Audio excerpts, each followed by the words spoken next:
Let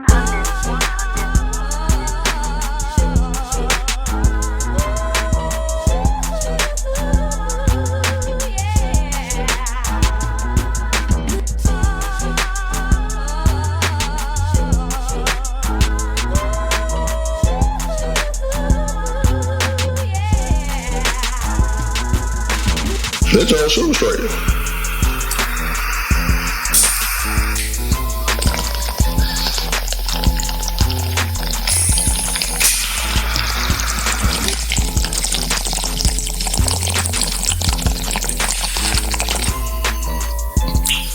We're back.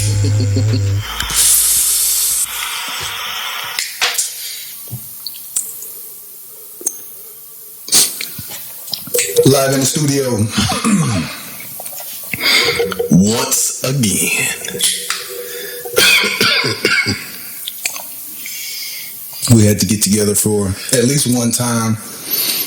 Probably, I'm sure we'll be back to Zooming next week, but of course.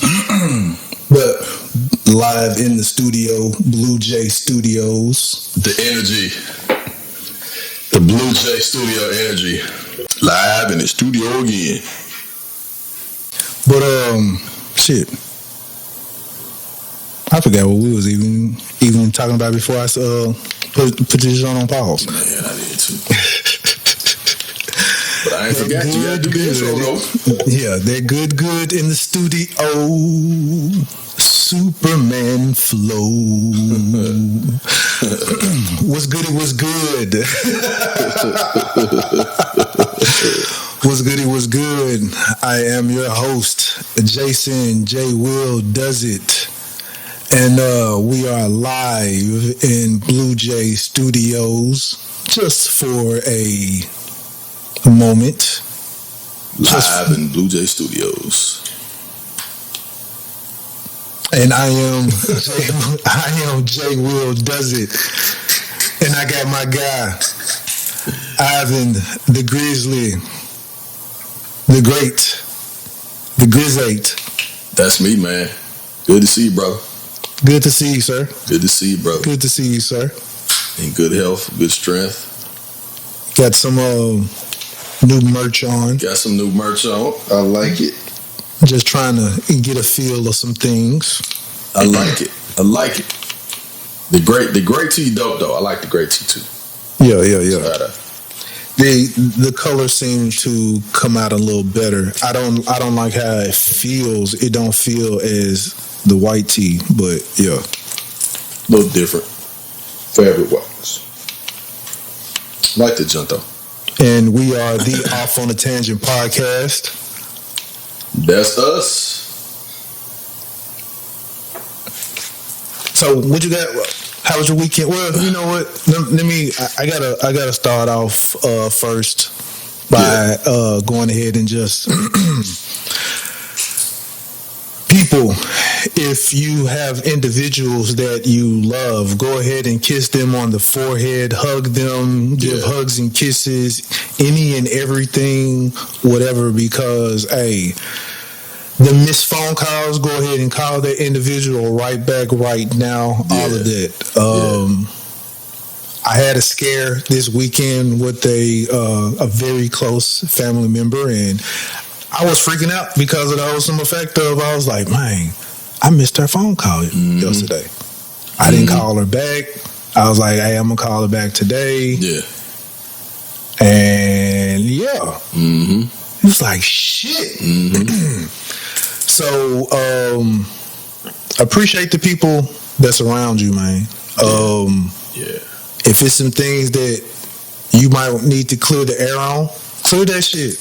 Let them know how you feel. Yeah. In a, how should I say? In a very heart to heart type of way, not like you trying to get your shit off. Right. Nah. Respectable. Right. But But outside of that, it was like the weekend was pretty good. The nigga just got chopped up. I was like, oh, okay, nigga look civilized back in this joint. And then all of a sudden, doom, doom, doom. What? I get a text message like, hey, Oh, we got to go to the emergency room. What? Huh? Oh, man. man, you hate them. You hate them type of messages, man. Yeah. And people leave that food alone, man. Red meat, white meat, Any meat. all of it, leave it alone. Leave it alone, It's coming man. from your boy. Leave it alone. Leave it alone. So, which is crazy, the past 2 weeks, because you was last week. Yep, week before last. Yeah. Week before last. Mm-hmm. So the past 3 weeks then, Yep. I know a couple of individuals were having an issue from high blood pressure. They were in the emergency room that week. And then this weekend, I'm like, hey man, leave that food, leave the meat alone, man. Yeah. I'm telling you. Y'all are aware. This is 2020. This is the information age. This is the internet. This is all of that. Everyone should be aware of what you are digesting, what you are eating, what you are consuming. You can't be like now, oh, I didn't know that was going on. No, nigga, they talk about it all the time now. You know, I don't think it's no excuse now. Like, it's no excuse. People know what is in the food, how it's being made. We got all this information, whether some is GMO, is it local, is it wherever it's sourced from. You know, you're able to research that, or you get told that right off the bat. Right. So there's no excuses. Like, we won't have any excuses. You know what I mean? So we take, if you doing it, and then you just taking unnecessary risks, in my opinion. Right. So all I can say is, if you're eating right, stay on that route. Yeah. Because the moment that you try to be like, oh, you know what? I can go ahead and try and eat this. I can go ahead and try and eat that. That is going to be the moment. It's going to be a wake-up call on some of your organs in your body and all of that. And then you're going to be like, oh my God, Elizabeth, I'm coming. Like Red Fox or whatever. But he ain't lied. I cannot stress this enough. As far as you know what they're doing with your food, and if you don't, just Google. Just Google. It's Google. Shit, if most of y'all talk to Alexa. Just say, Alexa, what are they doing to my food? I bet you Alexa will tell you all the shit. Yep, Alexa, Siri, either one. I bet you. Because ain't no telling how many websites out there you can look up ingredients of stuff and find exactly what's being put in it, and know that there's probably some on that list that you should not have at all, like ever in your life. I guarantee you, if you pick up a bag of your hot Cheetos, hell yeah, your Cheetos, your hot fries, damn Takis, I bet you 5 of those ingredients, at least 5. All I'm saying, at least 5 of those ingredients are banned and illegal outside of the United States because they know the harmful effects that they have on human beings. That's so funny, man. Like the stuff that I found out, like the different things that I found out that were illegal and banned in other countries, rather, that's not here, and you already have tangible effects. You already have research studies and stuff that show this stuff is harmful, and other countries are like, nah, we ain't fucking with it, right? And we just go like, oh yeah, we'll fuck with it greatly, right? Like, yeah, let's put it in everything. Like, this shit's stupid. Like, I still don't get it. You know, sometimes it's like America seems like it wants to be sick, like, you know what I'm saying? You know what I mean? Like, it like, in some ways, it feels like they just constantly want something they could be able to say that they created something and sold something that saved everybody. Like, you know what I mean? Like, it's like this saved complex bullshit. But once you come to the realization that you are, in a lack of a better term, that you are cattle to them, then I mean, pretty much you're just a lab rat. So everything that they're doing right now to us while we are living in the United States of America were experiments. Yep. Man, put this in the water and see how people respond to it. Right. You know, does the heart attack rate go up? Does it go down? Right. They do that shit all the time. Like, for real. Put this in the food and see how it affects them. Will they enjoy it more? Does it cause obesity? How the hell you know something causes obesity unless you put the shit in it yourself? Like, that's like creating a shit. When they create drugs, you gotta put the ingredients in the motherfucker. So, I mean, you know what I'm saying? And see that's the thing. They pass laws now where they have to include the ingredients. Yep. We don't read the shit. We don't read that shit.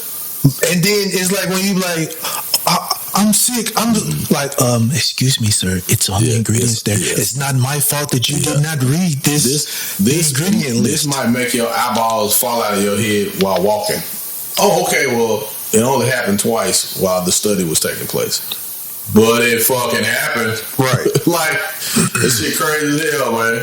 So it's like we put the ingredients on there. It's your choice for you to go and look the ingredients and see what it is. Yep. We put it there. If you still buy it after we put the display of the ingredients. Basically, I think that's what it was. That's like how they it had is. to start putting ingredients on it so they wouldn't get sued and shit. So they could tell people exactly what's in the product. Yes.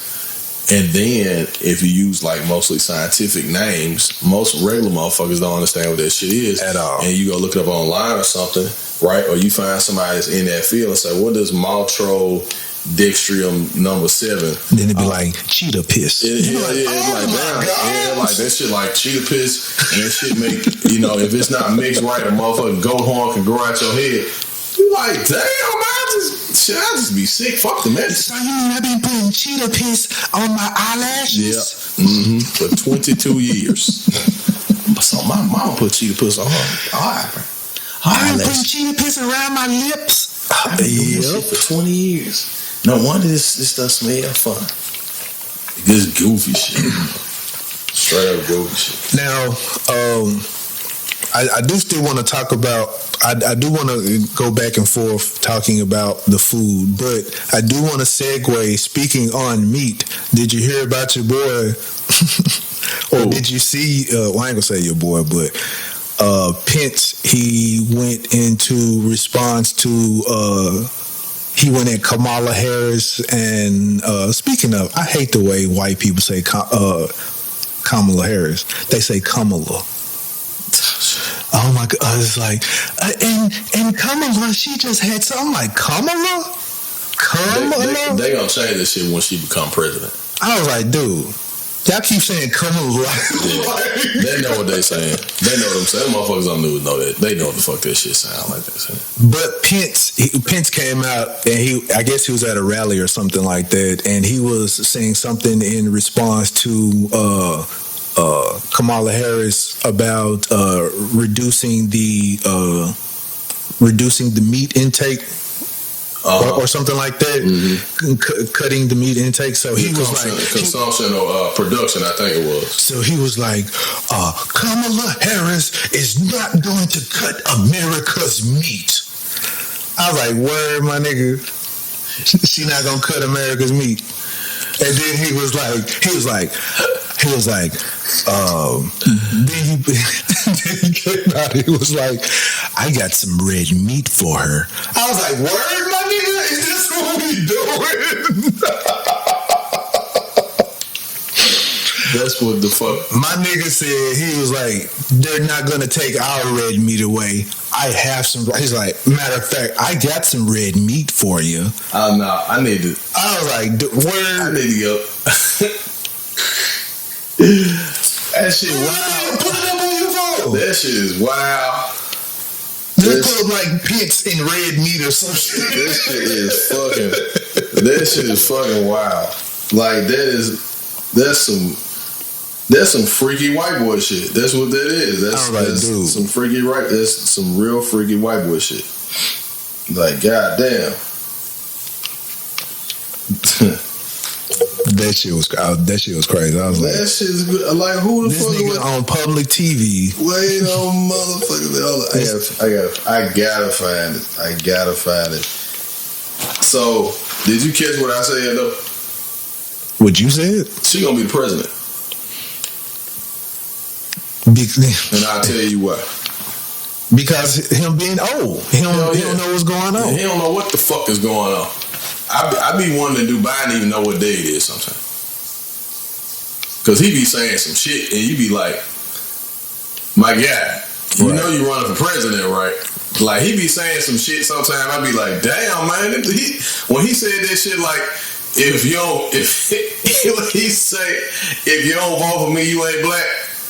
I was like, that sound like a nigga talking. That's what that sound like. Here this young go right here. Hold on. Let me see if this is. Joe Biden and Kamala Harris would bury the economy under an avalanche of red tape, more regulation, and more bureaucracy. In fact, the California senator that he named as his running mate this week said during her short campaign this is Mike Pence, that by the way. Americans needed to be, and I quote, educated about the effect of our eating habits on our environment.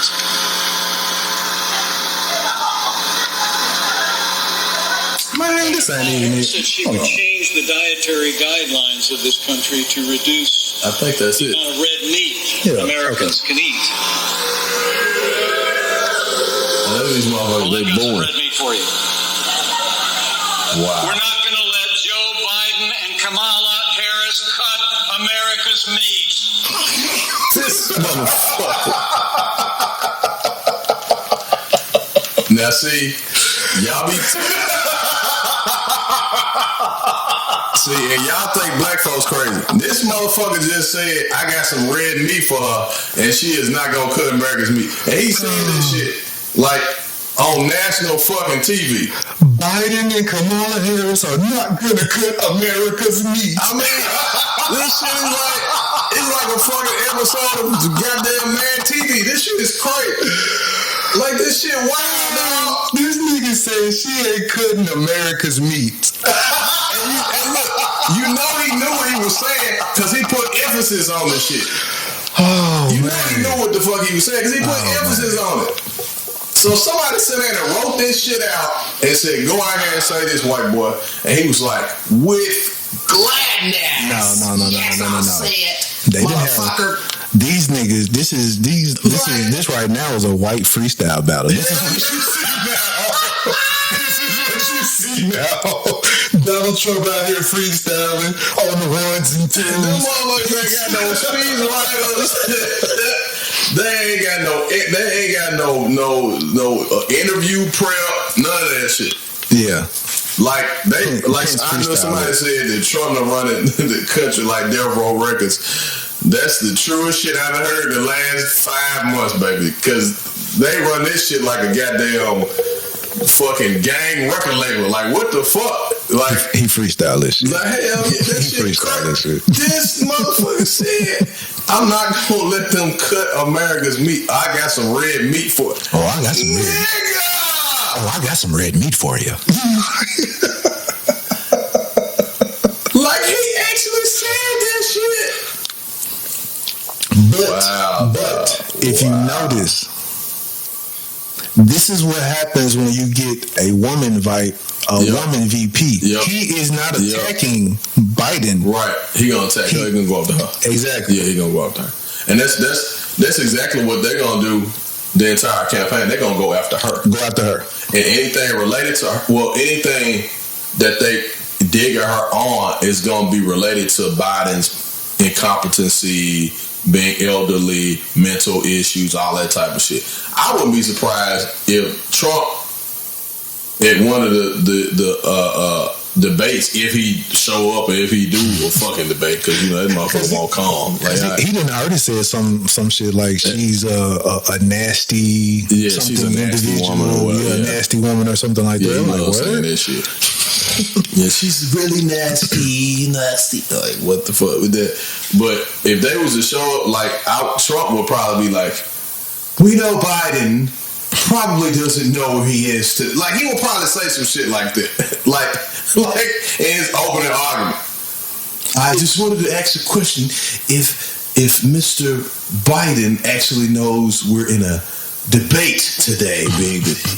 Like, he would probably say that shit, and Joe Biden would get mad at the motherfucker. Joe Biden, are you trying to take away our meat? Are you trying to take our meat away? Pence says that he has meat for Oh my God. Kamala. This man actually said that shit. But you know, when did it? So now I'm really finna shoot off. So when did he do that? When was this? This was 2 days ago. So this was 2 days ago. Pence said this 2 days ago. Pence said that 2 days ago. And I'm tripping because all these little headlines just say Pence and America's meat. Yeah.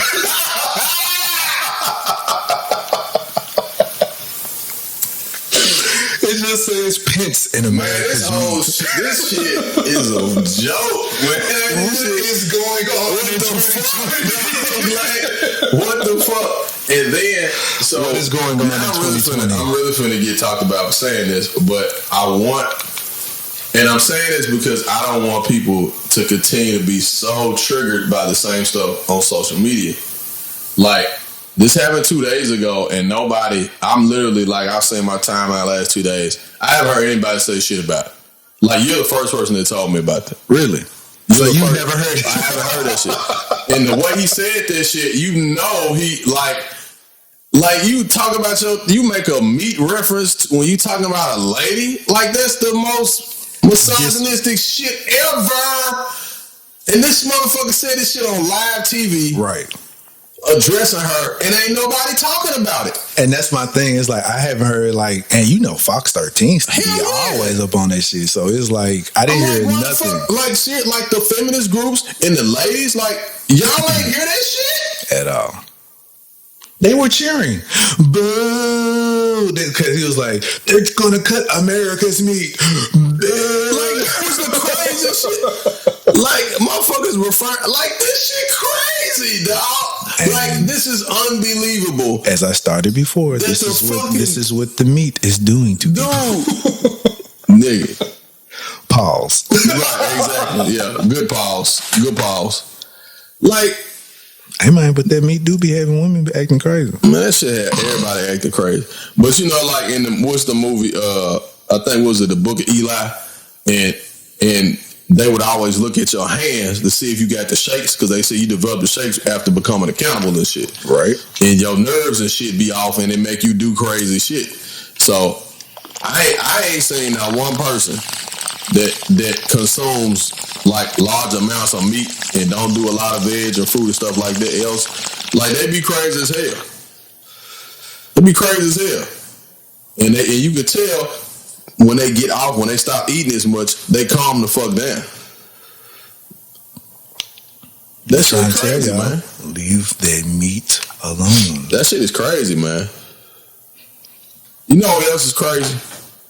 The vice president of the fucking country referring to some meat. And this motherfucker said, I got some red meat for it. He might as well say bitch at the end of it if he wanted to. Like, it was just fitted. Kamala, I got some red meat for you, bitch. Like, he might as well have said that shit too. But you know what, now that I think about it, if you actually think about it, Pence really never speaks. This dude ain't said shit in 3 years. This is the reason why. This is the reason why they don't have this nigga speaking in public. Hell no, I'll never have said. This motherfucker said. This nigga said. He said it. He said it like meat. He said it like one of them. Oh my God! Them yeehaw Texas boys. Yeah. I'm not gonna let Kamala, Canamangus, whatever your damn name is. Okay, nigga. Again, this is Dave. Yeah, it is. Canamangus, right? Shit, you know, motherfucker, sound like a Mexican dick. Sounds like a Mexican dish. They'll send him over there and let her eat white power. What's the motherfucker? Oh man. Damn. I was just thinking about it. Man, I'm gonna have to name this episode "America's Meat." America's Meat. There it is. This is the name of the episode. America's Meat. Like that shit. Wow. So they had the video of the black dude that was like supporting the KKK and shit. Oh man. And they've been, that surfaced, but I saw that one a while ago. My but nigga, I already knew about dude. My nigga. When I seen that, the first time I seen that video, I was like, we were fucking joking about 2020 being a Dave Chappelle season. Yeah. But nah, this shit happened. Once I seen this nigga, it's like, hell yeah. That statue ain't did nothing to nobody.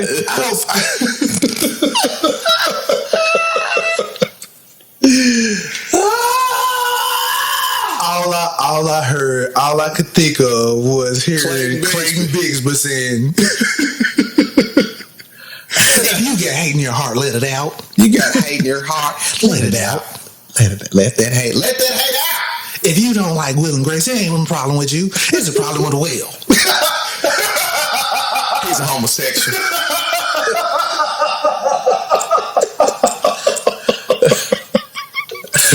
That man said.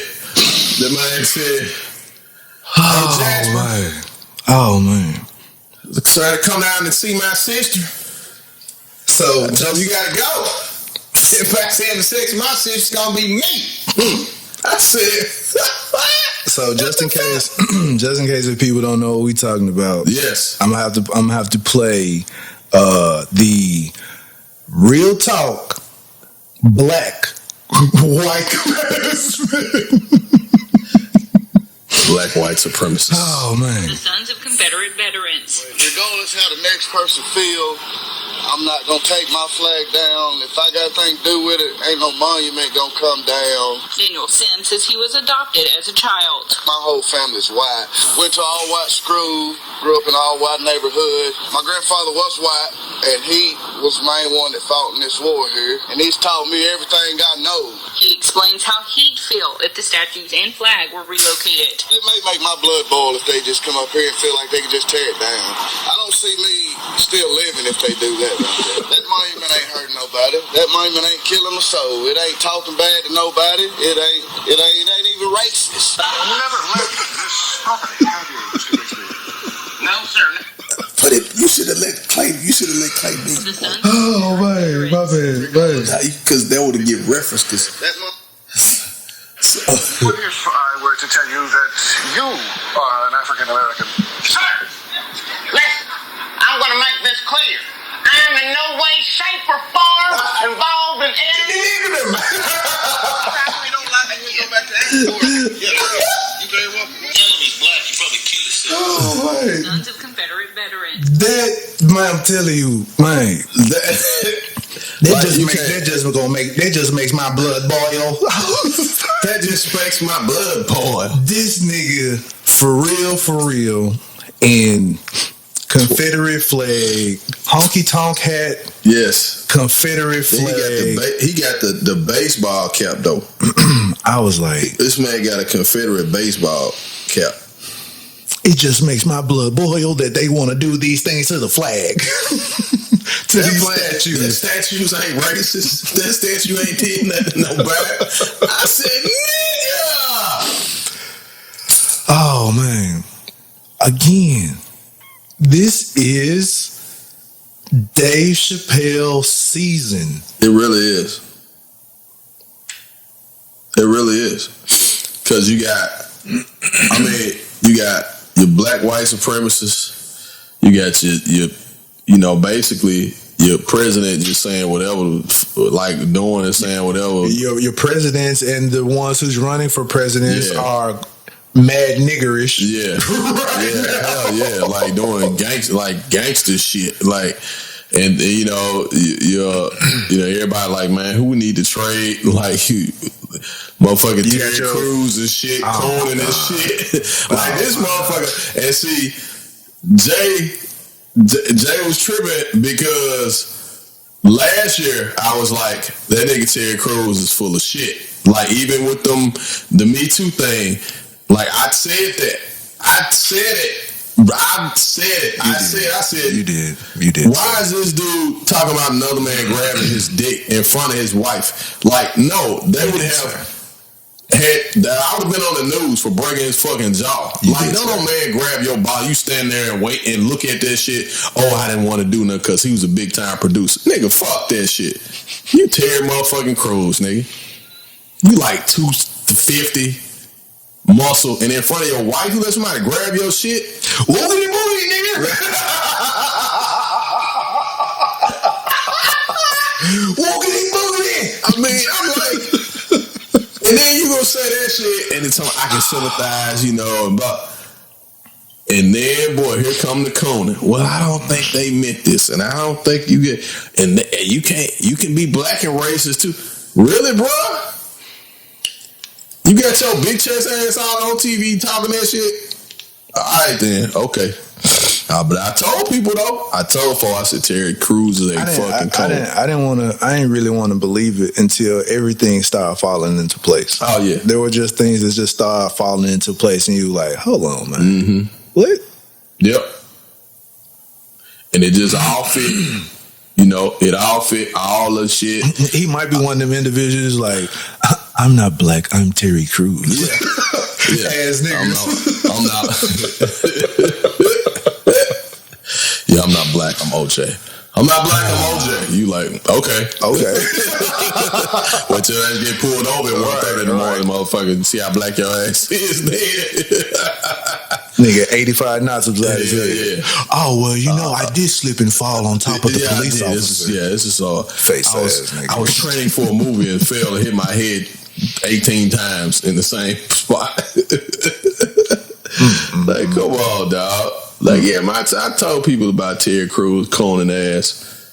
You know, a long time ago. And it's not even like he that big of an actor. He ain't. But that nigga get on Brooklyn Nine-Nine or 19, whatever that show is, and that nigga head didn't shot into the stratosphere.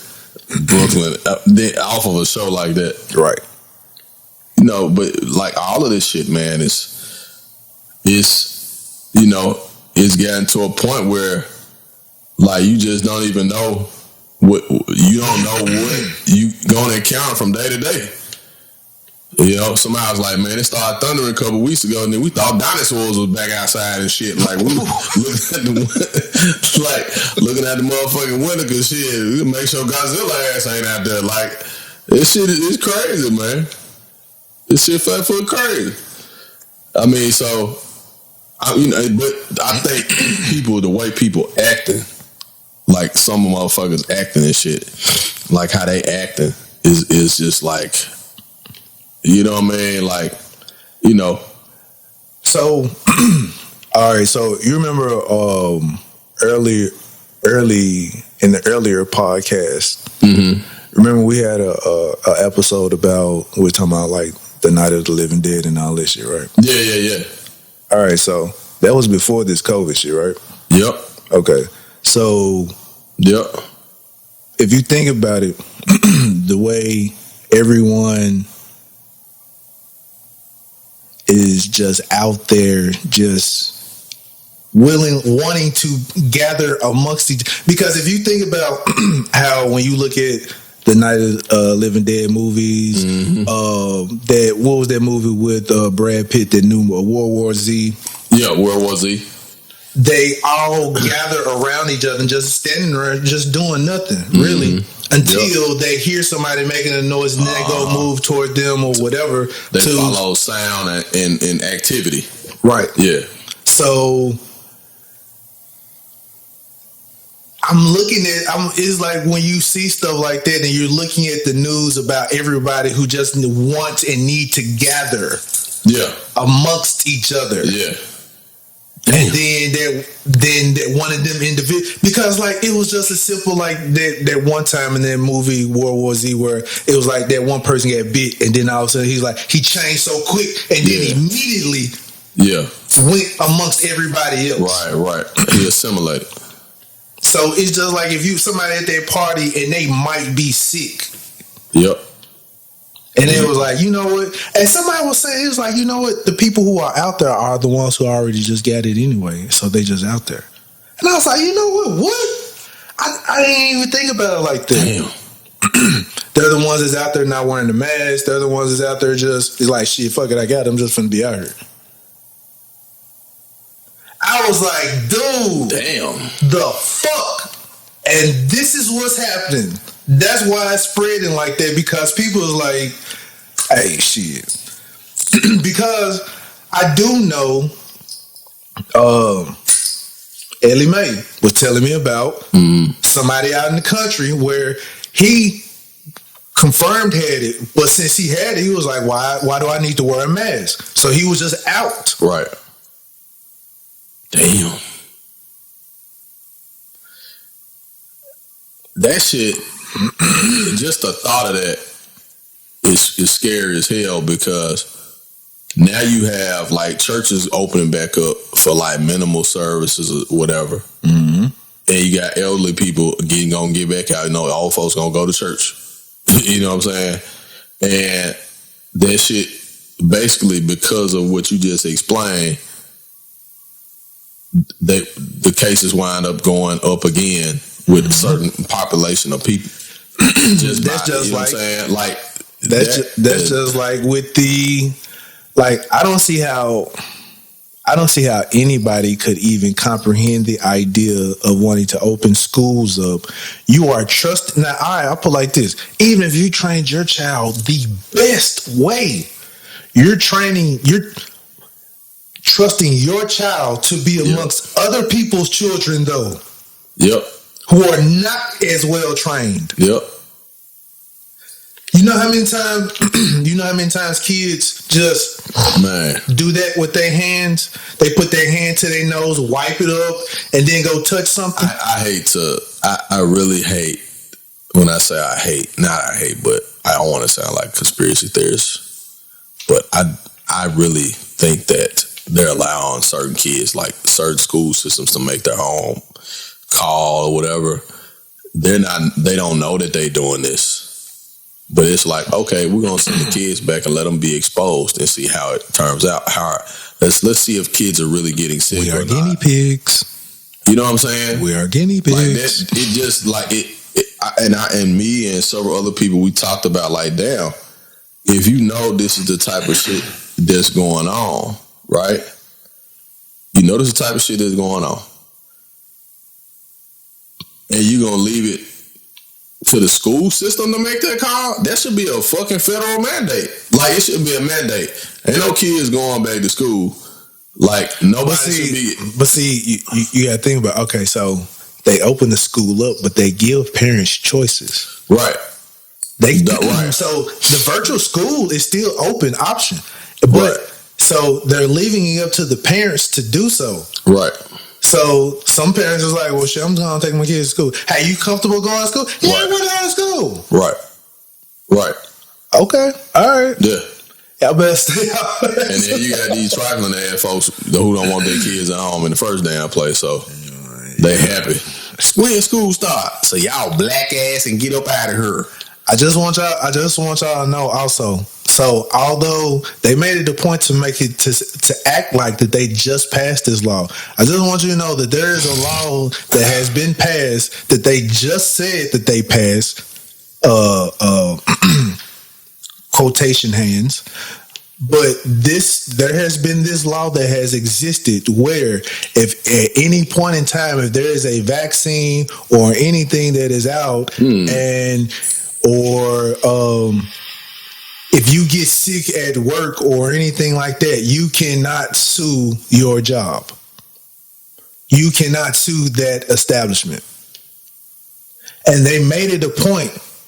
I saw it on the news a couple of days ago. They made it a point to say and make mention of it that they just passed this bill for that. Man. So basically, so I just want from a legal perspective, that ain't gonna be on them. Exactly. So I just want you to know that with them making that public and telling people this on the news, that they're letting you know that, hey, Like some people think that, hey, well, if we get sick, then I'm just gonna sue that. No. Yep. So don't even count on this, my nigga. Yep. Do not count on that. And I know some people probably even overlooked that when that part came on the news. I'm letting you know now. They made mention of that for a reason. Yeah. But that bill has been passed for quite some time now. Wow. That bill has been passed ever since they were saying that, they were linking vaccinations to autism. That shit popped up then. Wow. Okay. I want to say they've been out since like 2009. Oh, okay, yeah. When they first took that study about it, that they were trying to, yeah.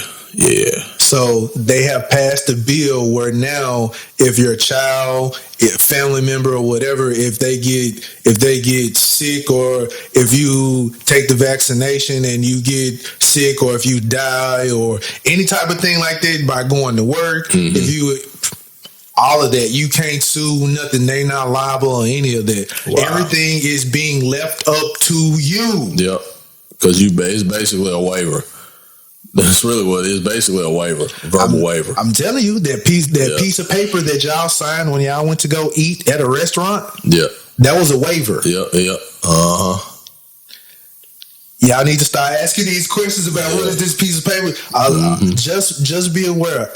No matter what's written on the sheet of paper, it could just be a blank sheet of paper and you signed your name on it. Somebody can write something on top of that. That has now become a legal documentation. I just want you to know that. Yep.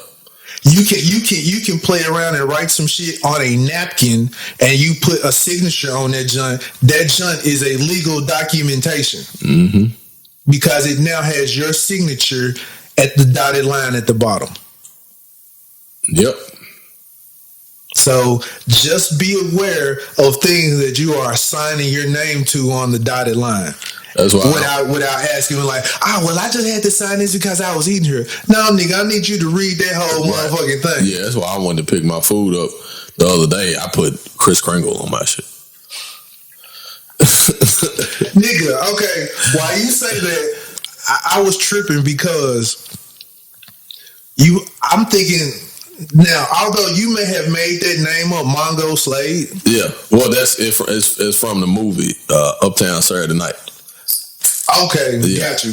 Yeah, because I was on Instagram and I seen somebody. Their name was Mongo Slade Jr. I was like, what? Mongo Slade Jr. Hold on, man. This game. Scared the shit out of me. Like, hell nah, man, I know this shit.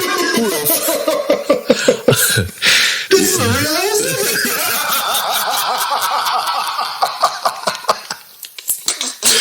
Oh man, I was tripping. I was like, man, this is a real name. Hell yeah, that was an alias that Bill Cosby came up with in Uptown Saturday Night, Mongo Slade, when they would run their hustle. You know, they were gambling on the boxing. Man, I'm gonna have to watch them just, man. Them some of the best movies. Hell yeah, that's some of the best movies for real, man. Uptown Saturday Night. Let's do it again. It's another joint. Yeah, it's three of them with Uptown Saturday Night. Cause Let's Do It Again, and because the other John you thinking of had Kansas City Red. What's his name? You talking about Kansas City Mac? Now that's Uptown Saturday Night.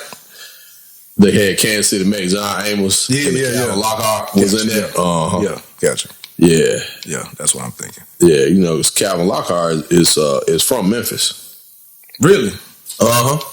Yep. He grew up in South Memphis. Now, while I just went off on the tangent, what were we just talking about? Damn.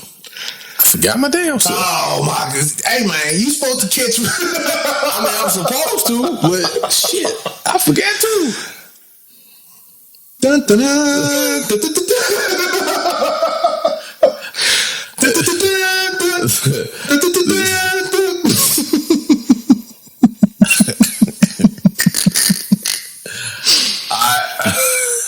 Oh boy. This is yeah, it's pretty. Yeah, shit. Yeah. Mom, I'm flying. They got wings over here, like, and I'm in a damn Jordan commercial or some shit. Right. Damn. I forget what was talking about. I'm sure we come back to that joint. But yeah, this is definitely a 2020 episode right here, because yeah, it's 2020. You got to find different ways to cope and deal with shit, and so do it the safest way. Let's get some. Pause. Do it the safest way. What is the safest way, sir? Just invest in vegetables, greenery. Yes. Yeah. You got to really do nothing else. Herbs and green. Yeah. Herbs, green, and vegetables. Yes. And fruits. And fruits. And well, you know what? Ladies get a lot of pineapple. Pineapple, kiwi. Yeah. Hey. Peaches. Yeah. But why do it's amazing how when I speak of like leaving the meat alone and be like, what is there to eat? Like, there is a plethora of a list of vegetables and fruits. It's like people just act like it's only an apple and an orange that only exists. Yeah. Apple, orange, and banana. You're like, nigga, do you know? Yeah. But then people say, when you stop, because I remember Dick Gregory saying this too, when he stopped eating meat, and then people start want to act, then they want to be, nutritionists. Well, how you going to get your protein? You know what I'm saying? The same way the gorilla do. That's what I was trying to say, because meat eaters, animals, we're meat eaters. We eat the animals, but the animals don't eat meat. Right. They don't eat meat. Right. They eat grains and vegetables. You know what I'm saying? It's the stupidest thing ever. Like, come on now. We the motherfucking Tyrannosaurus Rexes out here. Yeah. But that's why they started promoting the grass-fed beef. Because it gives people the illusion that they're eating healthier. You are what you eat. But and it alludes to, well, why do you need to label it grass-fed? And they all supposed to be eating. So what the other ones eating that ain't eating grass? They were eating grain. Mm-hmm. Which supposedly that they're not supposed to be eating. They feed them grain to make them bigger. That's all. Yeah, it's to swell them up. Yeah. So it's fillers, pretty much. Yep. I'm telling y'all, man, y'all need to do your research on y'all food, my nigga. I'm telling you. Shit, and stomach problems and all that old shit. Them hormones. Hell yeah. Yeah, you could tell, man, because affects the kids and stuff. The kids be big as hell.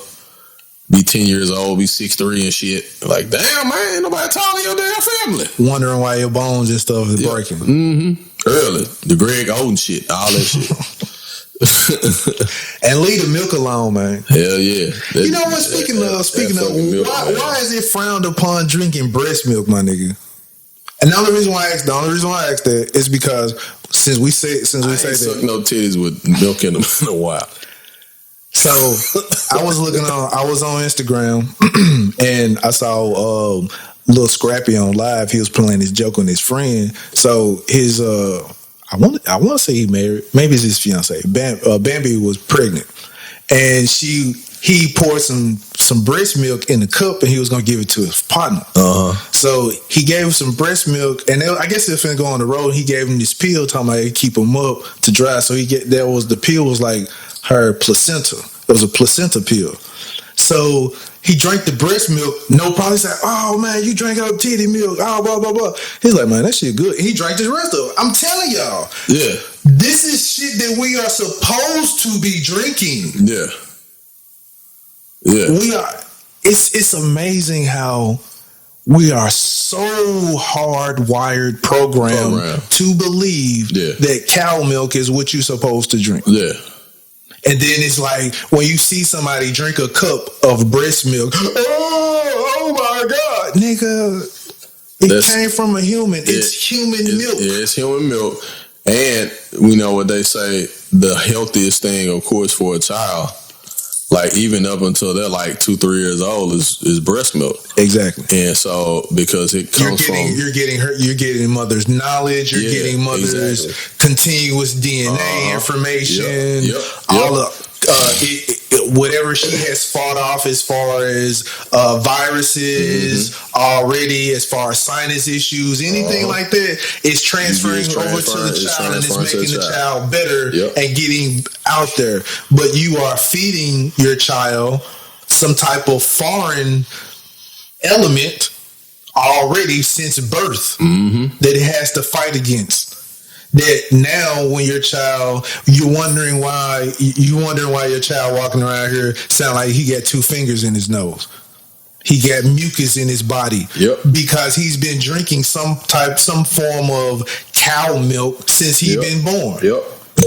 And that's inflammation, mucus swelling, galore, mucus, and of course, you know the like the linings of your sinuses swell, and then as a result of that swelling, they drain, and as you drain with swelling and all of that and dirt, caught in your nose hairs and all that type of stuff, and you build that mucus, right? And everybody's supposed to supply mucus, but only a small amount, right?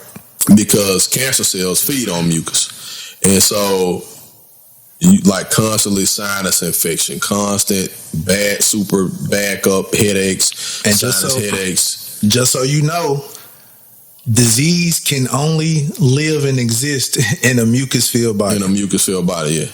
So just once, I put it like this: once the corporation that we all live under, once they know that as long as you have an excess of mucus, you're going to need something to counter that. Right. And in conjunction with the food that you eat and all that other type of stuff, you're going to stay with mucus. You're going to stay sick. You're going to stay with some type of an issue until you get cut down on the mucus, because the mucus is going to cause inflammation, which inflammation causes all kind of other issues. Right. So it's like, because inflammation of the brain is a thing. Inflammation it's how brain cancer develops. Exactly. Yeah. So it's like breast cancer is a form of the inflammation in the breast, mammary glands. So it's like, once you cut down on mucus, and which a lot of times the mucus, number one addiction is cheese. Yeah. Once you cut down on the mucus, your body will begin to function a little bit better. You're gonna breathe better. You ain't gonna have as much mucus. Right.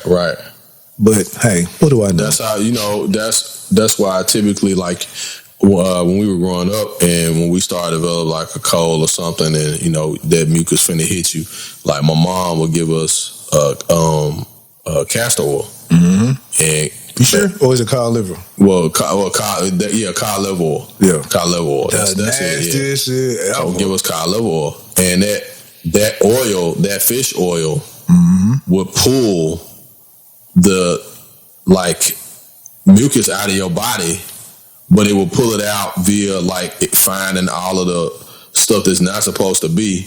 And you going to the bathroom. You going to the bathroom, and you go to the bathroom, and then you can breathe like a minute later, or like your ears open up, or like you stop coughing because your throat is not inflamed or whatever. You know what I'm saying? And it still worked, along with probably a little Vicks or something, but you would be cleaned out. You know what I'm saying? Right. And I remember talking to some older people when I was younger, and they would talk about having different illnesses, and they had different things that they did at home, they call them homeopathic and old wives stuff. But at home, they would take stuff and go to the bathroom, drink water, go to the bathroom, and whatever was wrong with them was gone, was done, because it drained out of their body. You flushed your system of whatever was ailing you. You know what I'm saying? I just want to throw this out here too. I know I see a lot of people who always working out all the time, and they work out and they do seem to lose weight, but they still have a certain type of a shape. You might have a square shaped body still. It might still not, your figure might not shaping out or whatever like that. Right. Because everybody has like a different body type or whatever. I just want to say this: half of that is because you're hustling backwards, and what I mean by that is that you're working on the outside first, and you got to clean that inside out first. And so, like, you may have lost all that fat on the outside, and you might feel great and all of that, but you still have this packed meat, food, everything that may not have even passed through your body. That's still just sitting there. Yep. So now you have all of this meat or whatever that is just sitting within your intestine that still just formed, that has formed your shape, I guess you can say. And then it'll start festering. Exactly. So once you do a cleanse, you should do 2 cleanses a year to help. And what I mean by cleanse is one. Ready to do one, by the way. One is starting to eat right, and 2 is taking the herbs to cleanse out your system. I ain't talking about like a laxative. I ain't talking about them shits. Right. I'm talking about actual herbs that help clean out your system. Shit, taking activated charcoal at night. Right. All this other type of stuff, and clean out your intestines. Once you clean that out, your stomach will get smaller. Your intestines get smaller. Because I know I see and hear a lot of women talking about, oh my God, I got this pudge. I can't never get rid of this pudge. Yeah. You know what that pudge is? Guess what sits right there at that pudge? Your large and lower intestines. So if you get rid of what's in your large intestines and your small intestines, once they get smaller, that pudge is going to disappear. But a lot of times it's like, that's my stomach. I gotta get my stomach down. Now, sweetheart, once you realize how high your stomach is,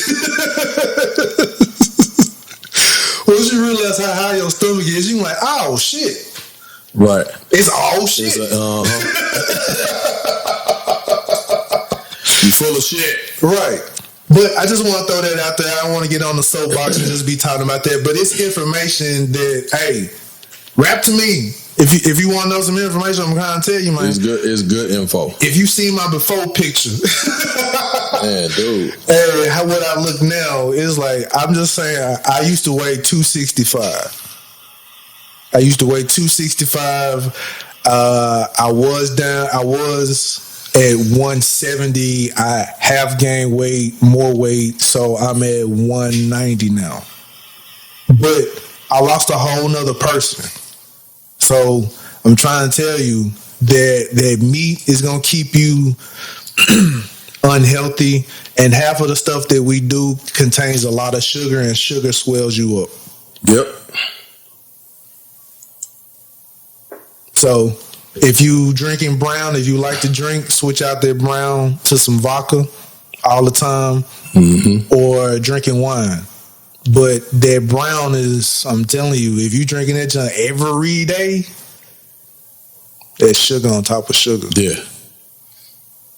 Yeah. Because that's what I used to drink all the time. I always had me some Jack. I had a bottle of them. And you really don't even know it. Like, you be like, dang, man. Why you had that effect that sugar gives you where you start to get addicted to it. So you got to try, you got to find some kind of hit, basically. You know what I'm saying? Mine used to be coffee.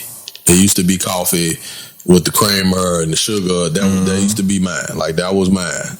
Every 2 cups every morning, probably another 2 cups in the afternoon. You know what I'm saying? And you don't realize how much that is doing to your body. What is like that used to be me. But once I got out of that and being working outside, of course I exercise anyway, working outside.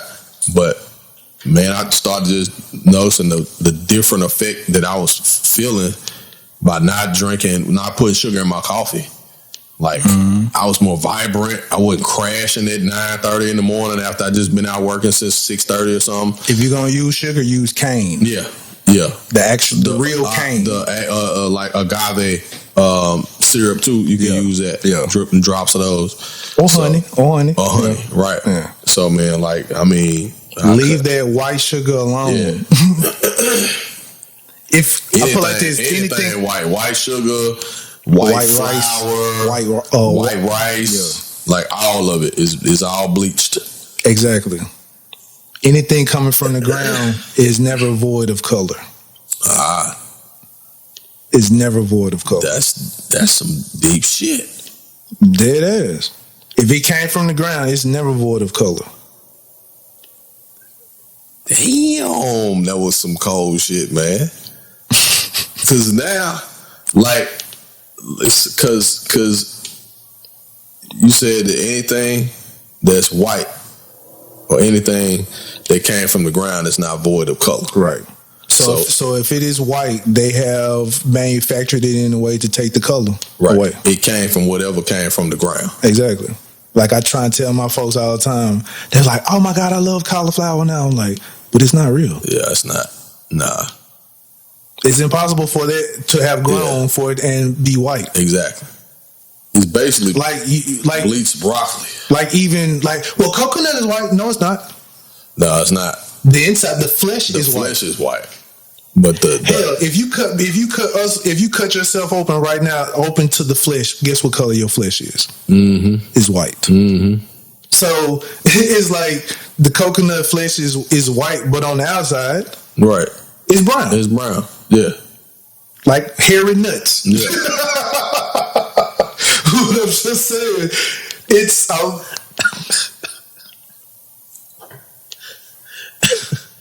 I'm just saying. It is impossible for something to come from the ground and not have any color. And if it's void of color, you know it didn't come from the ground. Exactly. It came from... Or if it did, it was genetically modified for it to do so. Or grafted. So, just want you to know that. And I'm sure people are going to be like, what happened to that guy? I'm like, okay, just look it up. Yeah. Just look it up. Yeah. Man, that man just dropped some science on y'all ass. Speaking of, hey, have you ever heard of a white Reginald? White Reginald? A white Reggie? A white Reggie. Yeah. No. I mean, like an actual human being, like a like a Reginald. Oh, some white. No, I've never seen any white Reggie. It's usually greenish brown or something like that. Right. No, man. Like, I don't think I know a white dude named Reggie. I don't think so. There's a white guy named Reginald. That's like Andre. A white guy named Andre. Unless he's... Or Dre. You've never heard of Andre. I've never heard of a white Dre. No, man, that's like white Dre. Because Dre will be short for Andre. So, yeah. But I think they have... I think in Italian culture, there's some Andres. Andres. I think. I could be wrong. I don't know. Or France. Maybe French. Maybe, but yeah, I've never heard a person of the Anglo-Saxon variety. I've never an Andre, a Reggie, Rico, Marlon. How is those names black names? I don't know, man. I think they, some of them may have been like. Do they mean anything? What does Reginald mean? I'm gonna look that up.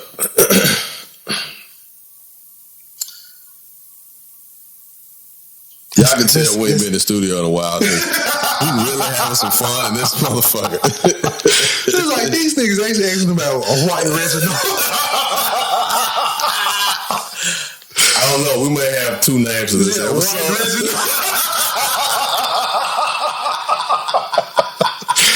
White Reginald.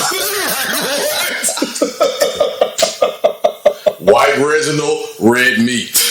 Oh man, no, just white Reginald. Just white Reginald. No, it was gonna be America's meat. Oh man, White Reginald. White Reginald. Reginald. Damn it. Name meaning. That's crazy. The meaning, no, this is some real shit. The meaning of Reginald is king. This Germanic name came from Germany. Okay. Is composed of two elements. The first, Rajan, meaning advice, counsel, decision. The second element is Wald, meaning rule or ruler. The old German form of the name of Reginald, Raginald. Old French forms are Reynald and Reynard, which is different. But yeah. Interesting. And then here's another question that says, is Reggie a black name?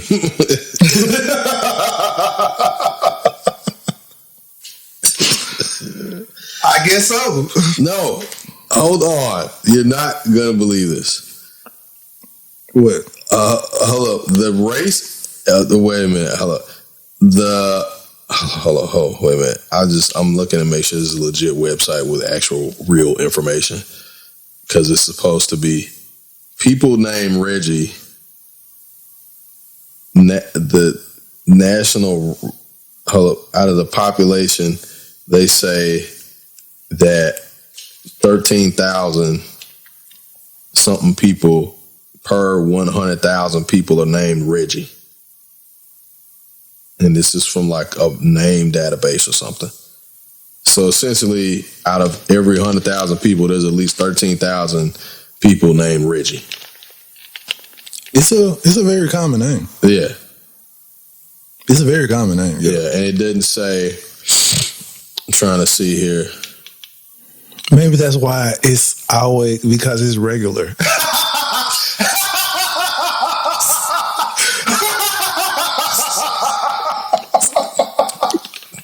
It's a regular name. That is a regular ass name, Reggie.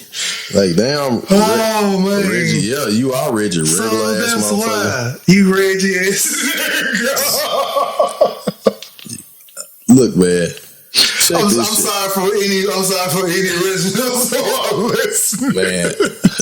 We were just associated. The Reginald's mad the motherfucker right now. Oh, man, because we were just off on a tangent ass show, man. Shit. we were just talking about on the last episode, Reggie Mid and loud. If you Reggie, you really ain't got nothing. You just might well not even smoke. Man, because you regular just like regular weed, nigga. Or like any other nigga. I had to say weed, didn't. Oh, man. Yeah. Okay. Man. I don't know where they came from. I was like, man, white rhythm. Man. Because I used to joke. Well, I ain't gonna say I used to joke, but I remember I ain't gonna say I finally caught the joke, but when it came on The Hangover and they asked that ex-dude with the baby's name, he was like, Carlos. He was like, man, ain't no white baby named Carlos. And then the white person even looked at him crazy like, Carlos? Hell nah. Carlos. That'd be weird as hell if you meet a white person named Carlos. It's like, hey, my name's Marty.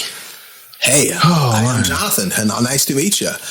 And here, my name's Carlos. Man, your name ain't no fucking Carlos. What's your damn name? No, it's Carlos. Carlos Bartholomew Anderson. Oh shit, really? Actually, it's Bartholomew, but Carlos is my middle name. You like Bartholomew Carlos?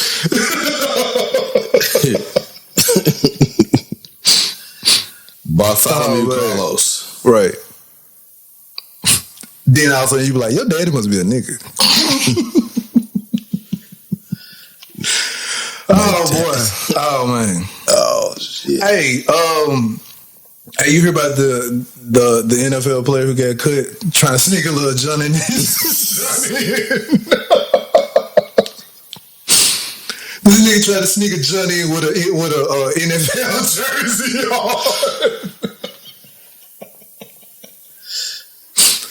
Man, that is a correct. Like you said, this is an episode of Chappelle Show. This entire year, like all this shit's going on.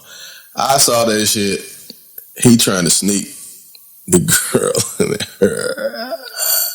in a Seahawks jersey, probably in the whole uniform. But one, who told? That would be my thing. Somebody that probably man, I want to fuck that girl too, man. I'm finna go snitch. Hating ass nigga. That nigga on Billy. I don't like that shit. I don't like that shit. I don't like that shit. Drop a dime on them folks. Oh man. And then the nigga get cut. So he ain't get no ass and he got cut. Dumbass. Man. All you had to do was wait. Shit makes no sense. Hey dude. Ain't none of them niggas finna wait. These are football ass niggas? Yeah. These niggas is not finna wait. No. You right. These niggas is not waiting. Or it ain't finna be no football season. Man. I don't know, man. Again, we're talking about WAP. We're not talking about WAP. These niggas, it's either finna be a football strike or you finna let us have some bitches on the field. You finna let us have some guys out here in this bubble. Some cheerleaders or something. Something? Yeah. It's gonna be the WAP is at a deficit in the NFL. I'm telling you that. When I saw that, I was like, "What? This nigga get cut?" Trying to sneak a chick in. And, hey, he probably got cut because of how he snuck her in. Yeah, probably like, nigga, you know what? You trying to test my intelligence. You know what? I'm gonna cut your dumb ass just because you did this dumb ass shit. Put it in an old Russell Wilson jersey. Nobody will know. Right. The fuck? Man, this sound like some high school shit. Like, damn. I wonder, like, when he got caught, like, what was their conversation on the ride home? Like, man, I can't believe I lost my job. Fucking with your ass. Matter of fact, I lost my job fucking with a hoe that's for the street. Like, you was just supposed to be kicking it one night. You know how to fuck for all my teammates. Right. I fucked up trying to sneak you in. That shit is crazy, man. That shit is fucking crazy. The funny thing about it, she probably had a fat ass or something like that. Knowing that way, like, who you finna sneak in on the football team? Shaped like that. Stupid motherfucker. Security guard at the desk. What you say your name was again? Cherokee Daz. Okay. Yeah, I see your name here. Okay. All right, you can go on back. His assistant. Hey, Carl. Hey, Reggie. Hey, White Reginald. Look at Reggie. Hey, Reggie, come and check this out. Man, the rookies sure do have a lot of ass these years, don't they? What the fuck is that all about? That guy shaped like a girl. right. I'm almost certain that's a girl. No, Come back here. Take this hoodie off. I'll take 25. Give me $25. I'm saying that's a girl. I want to know how she was dressed. I want to know how she was dressed. She had to have a like if this nigga had her like in a jersey with a football helmet, that nigga was the dumbass nigga for that shit. Hey, put a helmet on, baby. We finna go sneak in. Let me see. Shit. Put this helmet on right here. And then motherfucker cover up her head and shoulders. I'm sure she was probably little too. Yeah. So she probably like the kicker size. Yeah. God damn. Oh man.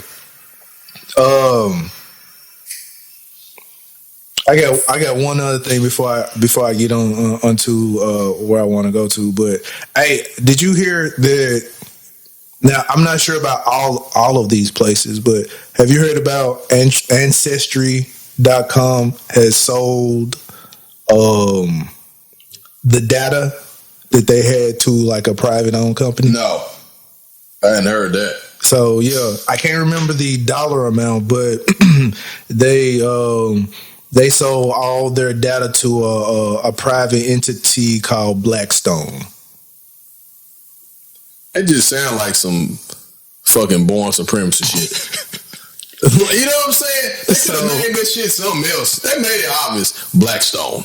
So I was thinking, I was like, man, just think, whatever this company is, they have everybody's DNA.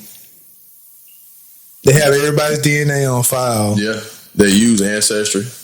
Right now, you probably got a twin baking someplace in an oven. That's waiting to take you out, like in that Will Smith movie. Gemini Man. And December 25th, that motherfucker gonna pop out. Wow. Right. Where's Sam? I gotta kill motherfucking twin with hair. Man, that'll be the freaky shit. One day you answer the door and you see yourself at the door with some fake ass Mackay Pfeiffer dreads. Like, wait a minute, it's me, but this nigga got long hair. Like this motherfucker, he got a fade. This motherfucker, like, what? Hold on. This motherfucker here to kill me. Shit. Oh well, come on in. Hope you got that yolk. Hope you got that yolk. Shit. I don't know. I might have to shoot myself in the knee and then get some explaining. Hey, nigga, let's talk. I'm gonna shoot myself in the knee and the hand. Hey, I'm telling you right now, self. So what you do when you go back to the camp and shit and check back in with? I'm gonna be your ass from now on. Man, that's just crazy, man. I know they be cloning motherfuckers. I know they either have it where they are cloning specific people who have went on and sent their information, like say for instance like a senator or something like that. But just know that a private corporation now has your DNA information. Damn. So like I said, I'm not sure all of them, but I know of Ancestry. And I'm like, shit, you know what? I think I'm finna go ahead and go and get my shit removed off of where I got mine. Because I went and did 23andMe. Yeah, 23andMe, yeah. Which, mind you, I just want to say I'm going to represent my my Congolese and Ghanese genes that they say I have. So yes, wow. I am Congolese, some Congolese, Ghana, Native American, Irish, of course. Mm-hmm. That means just whoever raped my actual parents. Irish and yeah, that's it. Wow. Which I kind of figured the Irish with the freckles and all that other type of stuff, but yeah. The freckles and the red hair, I already knew I had some type of Irish in my blood. But yeah, that's good information to let people know that, hey, a private company has your DNA now. Wow. So you might want to look into that. Wow, man. I text you and was asking you, did you watch the No Limit Chronicles? Have you watched that, John? Yeah, I got the first half of it. I'm gonna finish watching it. Matter of fact, I probably, when I leave here for dinner, I think that's what I'll watch.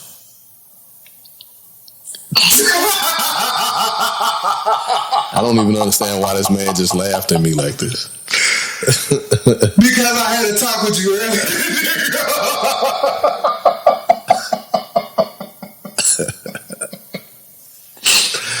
Okay, yeah. But so, that joint is great, man. It's good. It just. So what's your thoughts on it? It opens the doors to let you know what went on behind the scenes as far as Master P's thought process. Mm-hmm. Just the behind the scenes of like how everything came together, how everything fell apart. Yeah. You know, honestly, it fell apart because the rest of the niggas didn't want to do the other work. Yeah. In all honesty, it was like Master P did everything And once he just focused in another direction, it was like everything else with everybody else stopped. Yeah. Yeah. I'm like, nigga, I showed y'all. Yeah. I showed y'all what to do. Yep. You was here with me while I was doing it. Mm-hmm. I got a beer. The only person he had to hold his hand was Snoop. Yep. Mm-hmm. Snoop was like, shit, you gave me that 35K, my nigga. Shit. Right. Mm-hmm. I get it.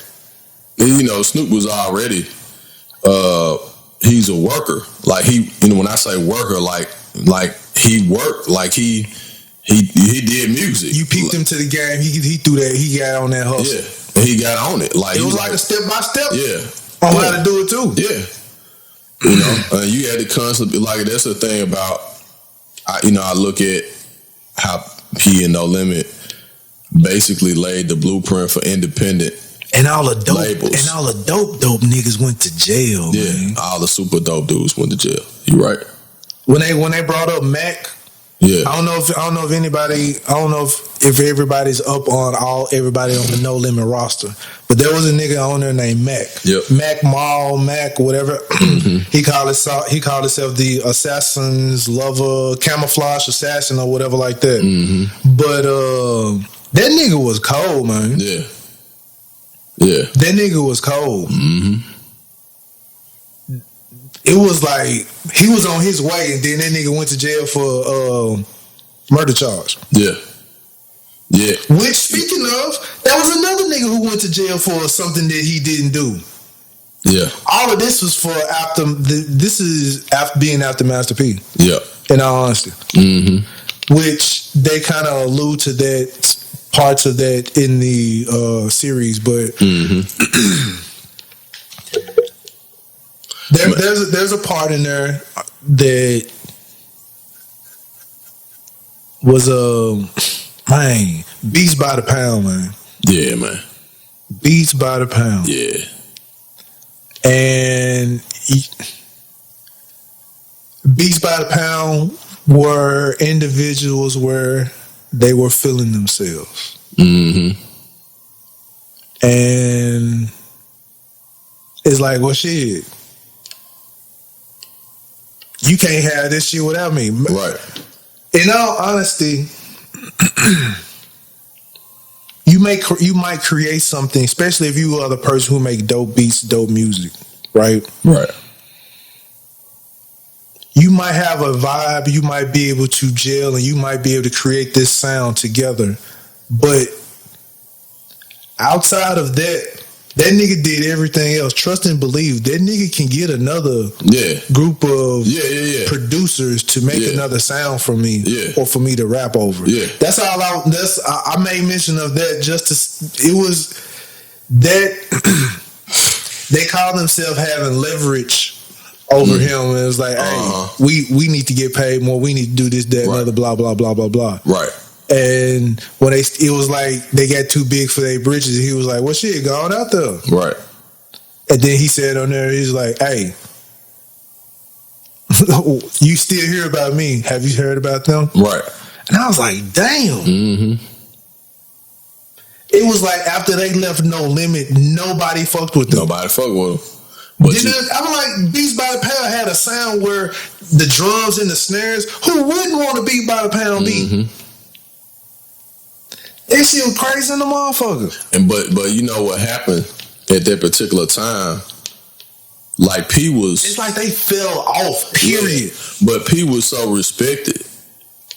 He was so respected, and when I say he was respected, he hadn't garnered the respect that, of course, that he had years later. But it was a fact that he grew what he grew off of straight hustling, and he had the streets behind him too. You know what I'm saying? You know what I mean? So he had the double-edged sword. In the industry, he started to get respect.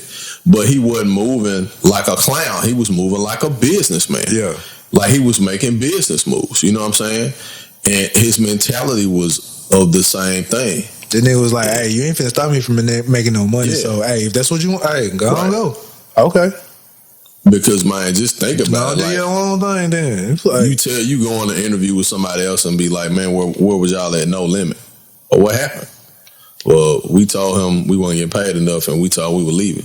Y'all left P? For real? And then what happens after that? They had 23 albums in a year. Then all P got to do is go say, you know what? I know what y'all sound like. I'm gonna go get somebody that sounds just like it. Do you know a catalog? Most people don't even have 23 albums, period. In their catalog. Yeah, in their catalog. Most people got 10. 11, maybe 12. This is a record label that had 23 albums came out in 1 year and had 18 out. It was like 18 albums the following year. Yeah. Yeah. That was crazy. And the other thing about it, it's like how this new shit is, where you might have like 7 songs, 12 songs on the album. Yeah. They doing EPs. These joints had 15, like 16 songs on there. Yep. Master P even had a double disc that had 15 songs on each. Each one, so did. Was that Get Out Dope? Nah. That was I shouldn't even say it, but I'm trying to remember which one it was. Ghetto Dope is his best album. Yeah. Swamp Nigga? Man. Yeah. Swamp. Doom doom doom doom doom doom doom doom doom doom doom doom. Man, this shit's so hard. Yeah, that shit's super hard. The pieces jumped out the cutlass hot. Man, this shit hard as fuck. Man, that shit's super hard, man. That shit hard as fuck. You know that, man. Everything that No Limit did, Cash Money tried to mimic it. You know what I'm saying? They tried to mimic it. And yeah, there's an episode about that too. Yeah, about the reason. I guess the reason why the No Limit and Cash Money had a little beef, or even still kind of do still now. But it was stemmed off of because Master P did not want to share that distribution deal. Right, he didn't want to share the deal. Yeah, and which I kind of understand. Right, from a business perspective, yeah. Not just from the business perspective, but he wasn't just really looking at it just as the business perspective standpoint. It's the streets, and he was like, right. They from the Calio projects, Birdman and all them from Magnolia, right. That's an all-time clash. They don't even do business the same shit like that. He was like, it would never work. Right. So I was like, I could see that. Right. I could see that. Like, yeah, I ain't finna do business with somebody who already might got a side angle that I don't trust or whatever like that. So yeah, nah. Right. So I could see that, but it was pretty enlightening. Just rehashing on that music. Man, they brought up that C Murder thing. Man, real talk, C Murder, man, I ain't gonna say, yeah. C Murder has still the best album. Out of all the No Limit albums. You think so? That Life or Death album. That first album that he had. I ain't saying, well, out of the whole clique, not better than Mystical, no. Yeah, because Mystical, that first Mystical though.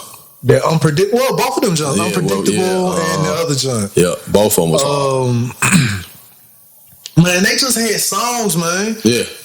Because I ain't even really like Silk, but Silk had It Ain't My Fault. Yeah. Yep. Mystical was hits. The Mystical was their secret weapon. Yeah. When they had Mystical and he came in on them features. Features when he was doing the features. Yeah. I'm about my meat and potatoes. I'm about that man. Yeah. That animated ass nigga came on the song. He was like, man, this shit go hard, man. But then remember that's what Snoop said, that he met Mystical at the studio. It was like, man, I fuck with you, cuz. Like, I fuck with you. Like, y'all just don't know. I fuck with these niggas like that. And that's how he got to meet with P. But it was a very good docuseries. And it's just like, I want to say, well, no, I can't really say that. In some form or fashion, I want to say powers that be put certain things in place for them to for certain people to fall victim. Yeah. Like if they were like, he tried to let them know, hey, don't do this while don't go do small clubs. There's a reason I don't want you to do it. He may not have told you the reason why, but there's a reason why I don't want you to do small clubs. Right. It's the reason why I want you to do this. It's the reason why I want you to do that. And all the niggas who have ended up in jail. Yep. Matt ended up doing a small club. C Murder ended up trying to be with the hood, amongst the hood in the street. Being in doing a small club up in there, fight breakout, that type of shit. Man, Cain and Abel. I don't know what the fuck happened with Cain and Abel. Cain and Abel got ended up on some cocaine charges. Damn. Yep. Like they were on some master. They were talking about allegedly. They convicted, but still allegedly they were like conspiracies, big time cocaine charge. But at the end of the day, it was still being pointed and led to like they were really trying to get Master P. Yeah, they were going after P hard, but they couldn't get him on none because he wasn't a criminal. They couldn't get him. Like they stayed. I remember when P started really kind of blowing up beyond the South. And people just like, man, because everybody loved their style, everybody loved their music. Right. But man, folks just kept trying to figure out like how this man, like how he's so successful. And he's like, I went to school, like, you know what I'm saying? Like I went to school, and they just couldn't believe that a nigga with gold teeth in his mouth was that intelligent. So he had to be doing some crooked shit to blow up that fast. The man like, now I saw my shit at the trunk, cause like I saw my shit at the trunk of my car. Not only that, but the other thing was this is an example of knowing your worth. Right. Even if you don't know your worth, he knew business wise how to get his worth. Right. So he knew of a way, he knew of business deals where you can get an 80-20 deal for distribution. Right. And like some people would think that he conned them, but no, they sat there and negotiated. That he was like, "Hey, I'm bringing this to the table. This is what I want. Right. I don't want nothing else. I want 80-20." Right. They probably thought that they were getting over on him at the time. But I just want people to sit here and think about. Again, this is about what we're talking about as far as writing your name down on a sheet of paper. Right. That contract. Once the dotted I's, you can't come back and change this shit. Right. But I just want people to just do some math. If you sign a deal 80-20 and you're selling a CD, album, whatever, a CD was like $20. You're getting 80% of every $20 sold. All of those albums. Now, mind you, this was like a deal, kind of like he selling out of his trunk. Yeah. So he's pocketing almost all of the money. Yeah. These albums are selling like 3 million, like the last Don album sold 3 million. No, I'm sorry. They were talking about Ghetto Dope. Ghetto Dope came out and sold 3 million in 2 weeks. Yep. 2 fucking weeks. Yeah, 2 weeks. Yep. 80-20 deal. 80-20. That's where the money came from. Hell yeah. All that money came from all those 23 albums that dropped in the year. Hell yeah. Having an 80-20 deal produced all this shit. And see, like, that's the thing, like, what I remember from P talking about that deal, the deal that Cash Money got when they started. And I don't even think Cash Money still got that same 80-20 deal. They got something similar, but it wasn't 80-20. Man, it wasn't. And like, because it was the fact that that P&M could sell records without a distribution deal. They just need distribution to take care of Denver, Colorado. You know what I'm saying? New York, right? But he was already distributing his own product throughout the South anyway. In all honesty, with Cash Money, all they did was just re-release their old shit. Yeah, just that's all they did. You're absolutely right. They just re-released their underground shit. A lot of what 3-6 did. The same Especially thing. like those Hot Boys albums, because I remember listening to that shit before it was re-released. I was like, I do remember that shit. Yeah. Because I used to date somebody who was in New Orleans that got me hip to it. And because I was young, I was like, these niggas look whack on the cover. Them shits was hard when I listened to it. Right. But they were just re-releasing their old stuff. Master P, though, they were coming up. They were set up in this little studio, and they were just. They had this shit like clockwork. When you see this shit, how they was talking about this shit, they had this shit like clockwork. You leave one studio room, you come out in the hallway, you saw somebody else, you heard another beat, you went in that joint and laid vocals down on that joint. You went to somebody else and did the same thing. It was like a revolving door. You went in different beats and just laid vocals down. And it was like, when you get a group of people and you got dope artists, always them albums gonna be hard. Hell yeah. Anyway. Just because of the energy. Shit, you can just have Fiend. He gonna make what? That's it. Just have that shit on the album. Guys, Ghetto. What was his name? What was his name? His Fiend album was like Fiend. I think the name of his album was Fiend. Fiend is one of every family. Yeah, that joint was hard. Yeah. All of them albums were hard. Yeah, that shit was cool. That shit was dope, man. But you know, I think for me. You know what I think was fucking dope is seeing that nigga Snoop Dogg with his legs crossed on that fucking No Limit artwork with the hat on, sitting in the chair. That shit was fucking cold blooded, dog. Like that shit was perfect for Snoop. Like that was perfect for him. You know what I'm saying? Like seeing that shit.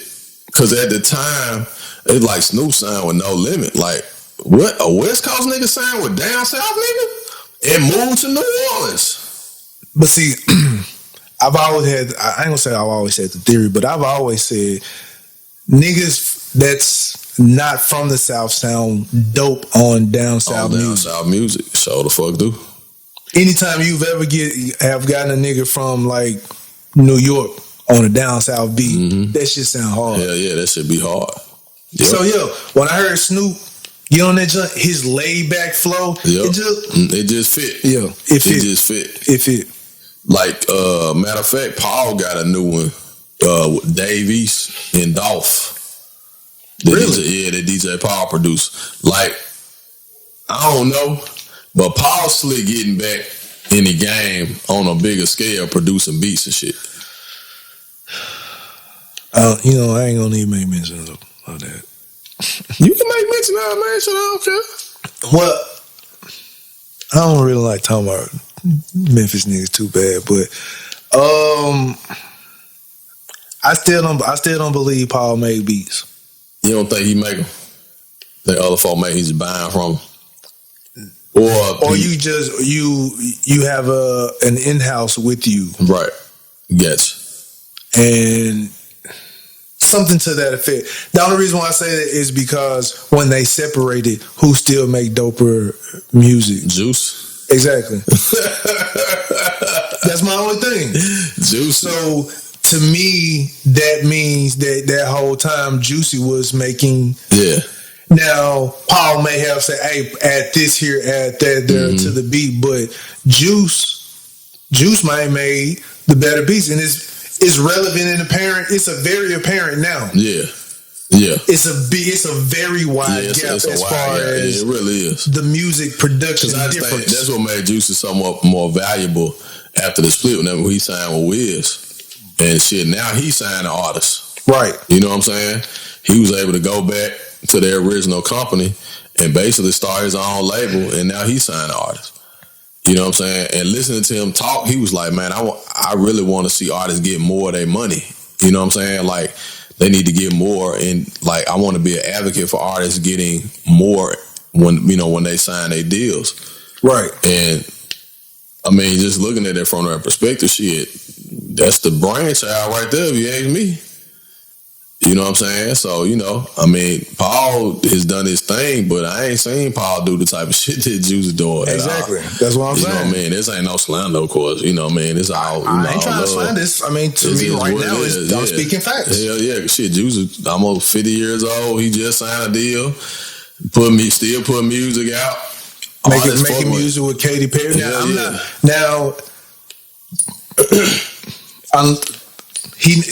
If he's not making it known, apparently, but there are no songs that I've seen Paul do.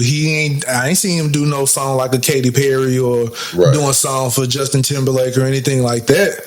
So Juicy has made himself still relevant now. Yeah, he's still very relevant.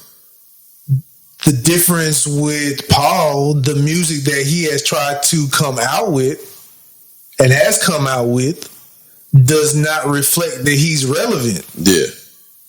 It sounds like, it don't even sound like he's stuck in the 90s. It sounds like he has regressed or something. Well, you know, I really think that... or he's trying too hard. Well, or he just using old shit that he never brought out. Or he just redoing some shit that he had back in the day. And people jumping on it because that's the sound. Like, everybody tried to go after that 3-6 sound anyway. Shit, let the father of it do it. I'm talking about his music. I'm talking about the music that he's rapping over. Oh, that he's rapping over. Oh, nah. But Paul ain't never really just been a good rapper. What I'm saying is, all right, so it's like, damn, I don't want to say, because I always used to like Paul. Because Volume 16 is still a classic. I mean, Volume 16 is a classic. Ain't no question about it. But I'm just saying, overall, it's like Paul's listening rapping, to it, the beat selection isn't good, nor the rap is good. So that's the part that makes me feel and think that Juice was the one. Yeah. Maybe Paul was the money. Maybe so. He was probably the money and the guns. That was crunchy. You know what? Yeah. Shout out to Crunchy too, man. One of the realest damn Vlad interviews I ever seen with a Memphis nigga out there talking that shit. Bro, I didn't know that might actually talk like that. Shit. You didn't know that? I met Crunchy, man, a long ass time ago. Long ass time ago. I want to say, I think I met him too in the Kingsgate, but I cannot remember. I know I was in the Kingsgate for whatever reason off in the back where he normally be, but I was like, that nigga. I was like, that ain't no fake. That's that nigga go touch your ass if he know you. Man, So listen to him tell no Crunchy slander here. Hell no. All right, none here. So please, none here, Crunchy. Shit. Crunchy, that's my nigga. While we talking about Memphis, niggas, I just want to say we didn't make. I know we brought it up briefly because I didn't listen to it, but I have it, and I want to make mention of The Man in the Mirror, if I can. What? Fly. Oh man, goddamn. No cocaine for the rest of my life. Made me feel real good the moment that I hit it. It changed my life. Fly so high and funky time, you love to hear me say. Powder goes up my nose to my brain blowing my mind. Just a kid in the street at the age of 15 in Memphis, Tennessee, South Orleans. I feel so deep in love with clean. I promise my heart to God that fly will never stop. Snow tin blow. Don't give a damn if everybody know. And I'm not gonna let it go. So let me snort me some blow. I'm snorting with the man in the mirror.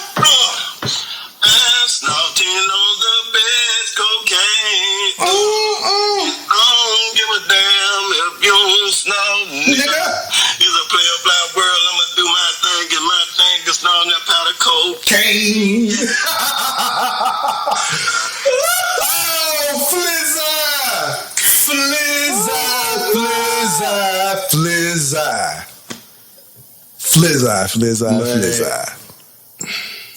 That's my nigga. I can't say shit else after that, man. Funky Town.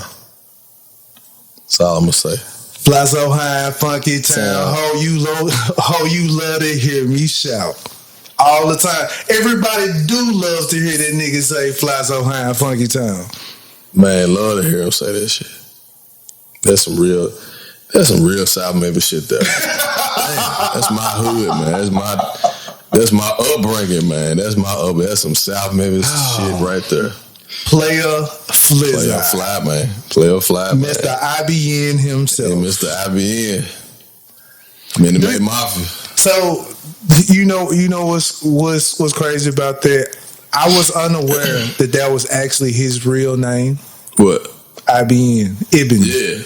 Ibn. So when he came out with this song, IBN in the wind. IBN. Yeah. So I was like, okay, yeah, Ibn is in the wind. That's his. Yep. I was like, I was not aware that was his name. I was like, damn, they make the song even more dope.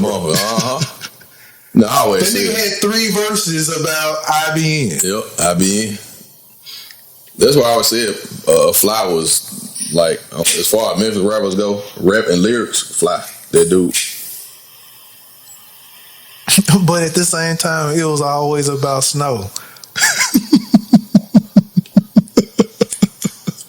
But you know, all of them did. This nigga was the best snow lyricist ever, my nigga. With snow metaphors. Yep. That shit. No. The song "Nobody Needs Nobody" though. He ain't even. I don't think he had a drug reference in that song at all. He was just like spitting principles and shit. I don't even remember drug reference in that song. The 12-minute song. That one. Yeah. What?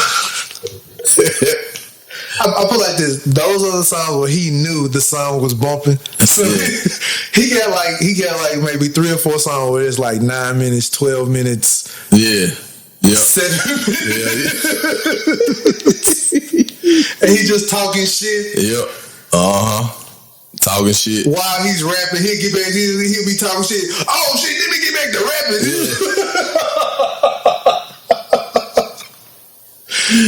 Oh man, Fly be the realest nigga. He just be in the snooze studio. He'll be rapping, he'll snort a line, start talking shit, and go back to rapping. And then the next 3 minutes we'll just let the beat play and just start talking shit. I ain't got time, man. Fuck around no ugly ass nigga, man. Hating that nigga, fuck. Oh, real ass nigga ain't got time for no hoe ass nigga. You know what I'm saying? Hoe ass niggas always hate this shit, man. But you know what I'm saying? We ain't got time for this shit. We doing our thing. You know what I'm saying? This nigga did a sidebar in the middle of a verse in a song where he was dissing the group and be like, Tricky Ricky Scarecrow, cooler than a Vando, riding with the triple bitch ain't nothing but I know. I was like, oh man, he's like, hey man, I'm sorry, I'm talking about the group. We cool though. Man, we cool though, but I gotta get on your boys. Babe. Ain't that some shit? Scarecrow. Rest in peace. Man, for real, man. And he had Adam for Coop. Rest in peace, Coop. Yeah, rest in peace, Coop. Man. Yep, all of them. That man took on the whole army. He ain't care. Now, I will say this is an example of you take the beat maker away and the artist disappears. Fades. Because without Paul, without 3-6 Mafia, So if he was on there for like 2 or 3 years, just imagine. Hell yeah. If he had like 2. Do he even got a 3-6 Mafia? Do he even got a Hypnotized Mind album? Who? Fly. No, Fly was already gone. He never even had to. He never even had. Fly was in the early days. He was just dropping, doing. He was just doing verses and shit, mystic styles and shit. Yeah. And then once it was like, man, once they got big, they dropped them and shit. And he like, damn, man, that's fucked up. He like, damn, nigga, I'm one of the coldest. I know I'm one of the coldest niggas in here doing this shit. But that was the other part of it. I think. So would you have to? All right, so if what you know now, would you still have taken Gangsta Black over Fly? Without taking Gangsta Black over Fly? Yeah, because that's what ultimately what they did. Nah, I wouldn't. They chose Black over Fly. Yeah, and it was probably. Because once they chose him, that's where Gangsta Black came out with that solo album. The solo album, right? Which was kind of that song was hard, man. Yeah. Can it be? That shit was hard. Classic shit, man. Oh, that shit was hard. Yep. Damn. Man, that Can It Be, man. That shit was hard. And then is that the John where he was like, I want some cheese with my cracker? I think so. Yeah. Yeah, I think so. And then that John at the end of the John when they snout lines on the plate. That shit crazy. Funky town. This shit Funky crazy. town. But so Craig Paul said all of them niggas was snort. They was all snort. So we was in high school snort. Then niggas said they all were. I just believe it was Paul, Black, and Fly. Maybe Infamous. Pat did too. I think Bull did too. Pat did back in the day. Yo, because he said Patar? Yeah. He said he was like, what's that John called? Nigga knows running because of still running because the nigga used to blow and all that shit. I'm trying to remember what song that was. Man, they boy be having all the hip hop quotables. Okay, got you. I remember this shit. I remember.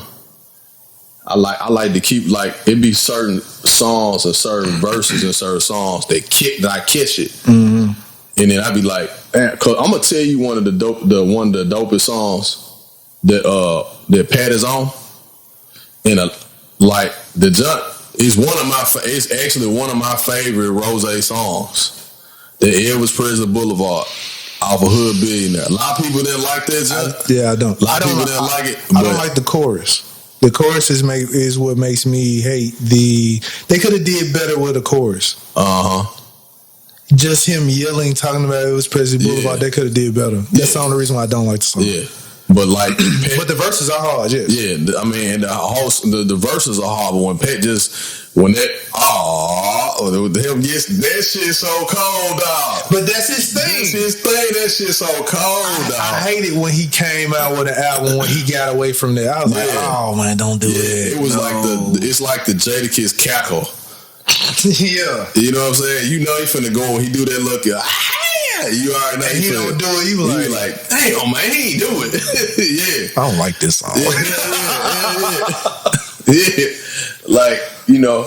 And you remember when on the part of the song when Juice will rap and he be rapping, and then they go in the background and shit of the track, and that was signature Juice. That was signature Juice. That shit was cold too. Do that shit on his part of the song. I love that shit.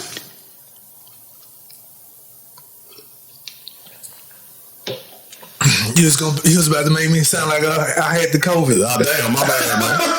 I wasn't trying to choke you up and shit, man. Oh man. Pause. Hell nah. Pause. Big pause. But yeah.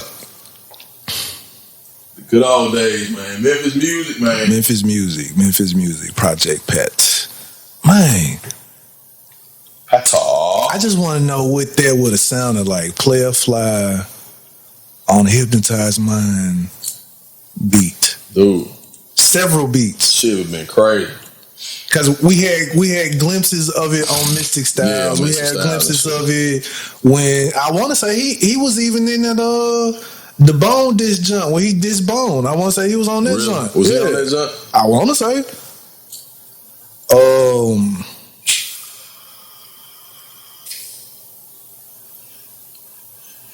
don't know. Can It Be album still was hard though. So I don't even know if it could have topped it. Well, I'm sure it could have. So, quick question.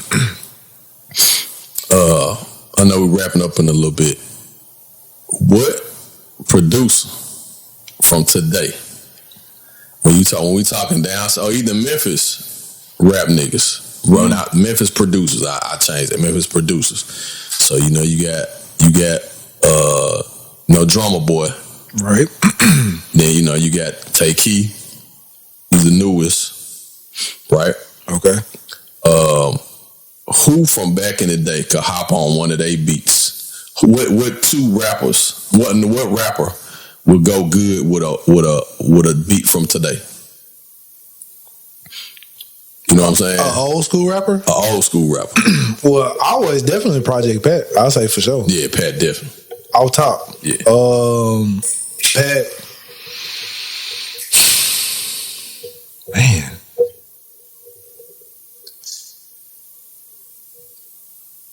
A-Ball. Mm-hmm.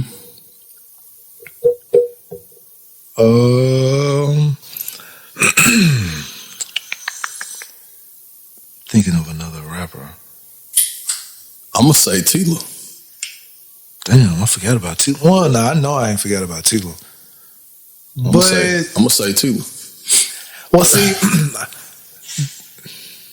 the only reason why I wouldn't say Tila is the same reason why I wouldn't, or I didn't name MJG, is because they only sound better on that laid back, pimp type of shit. Yeah.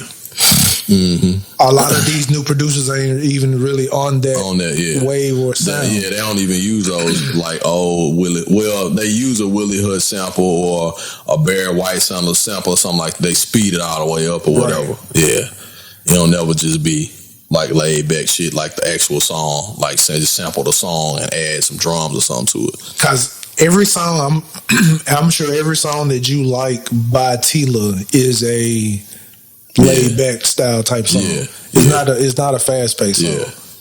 Yeah. I'm drawing a blank with Memphis rappers. So from back in the day, really, we had even if you go Coop. Yeah, I was probably say Coop. If Coop was still alive, Coop would, because hell, a lot of this shit is his damn style anyway. Right. A lot of the way rappers rap, and he can switch it up off and on beat. He'll break out. Right.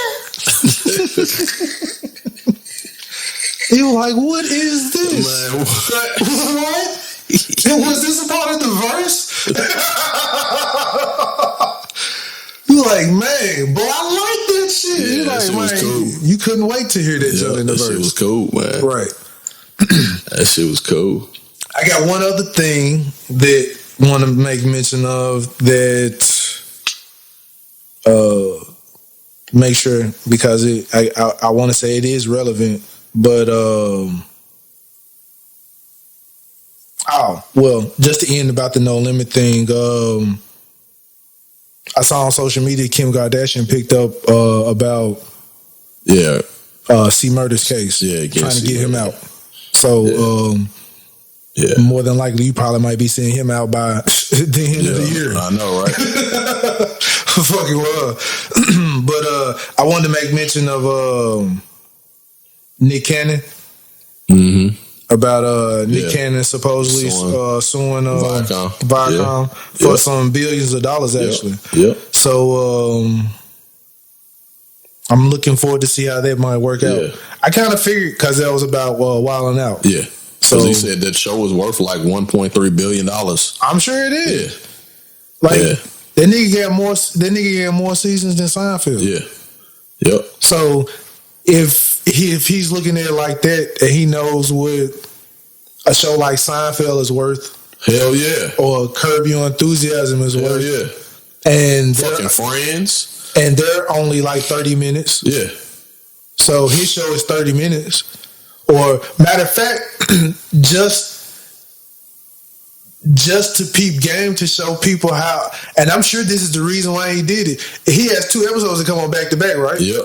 Mm-hmm. So usually that's like 2 30-minute shows. Yep, 2 30-minute shows. Even though 30-minute shows are 15 minutes and you have your commercials, but still he got 2 15-minute he got 2 30-minute shows coming on. That's right. Back to back. So it's like, hey, my nigga, hey, I'm doing just like them, or what's the junk that Wayne Brady do? I keep drawing a blank. Oh, is it Whose Line Is It Anyway? Whose Line Is It Anyway? Yeah. What they do, same thing. Yeah. They don't come back with back-to-back episodes or nothing like that. Mm-hmm. So it's like, so yeah, I can't see him. Hey, give me my money, or give me my name and my show. Yeah. Give me my shows. Yeah. Cause I'm sure he can take that shit and take all of his shows and take it to Netflix. He could take every last one of them to Netflix. And you know how many people are waiting to watch that shit? Hell yeah. And you got that shit on demand right off the bat. Right. You know what I'm saying? Right. I tell you, distribution has changed so much because Netflix waiting. Netflix waiting. Like distribute, and that's the key. Like, to any kind of content, any type of content distribution, like, that's the key. Like, you want people to see it. It could be dope as fuck and 5 people see it. People just want to let you, why he's saying that, I'm gonna let you finish, but that's the reason why I started on YouTube. Yeah. This is also distribution. Yeah. It's free. Exactly. So, yeah. Whatever your dreams you want to create, hell yeah. You better send them just over to YouTube before you guys start paying for them shit. Hell yeah. Exactly.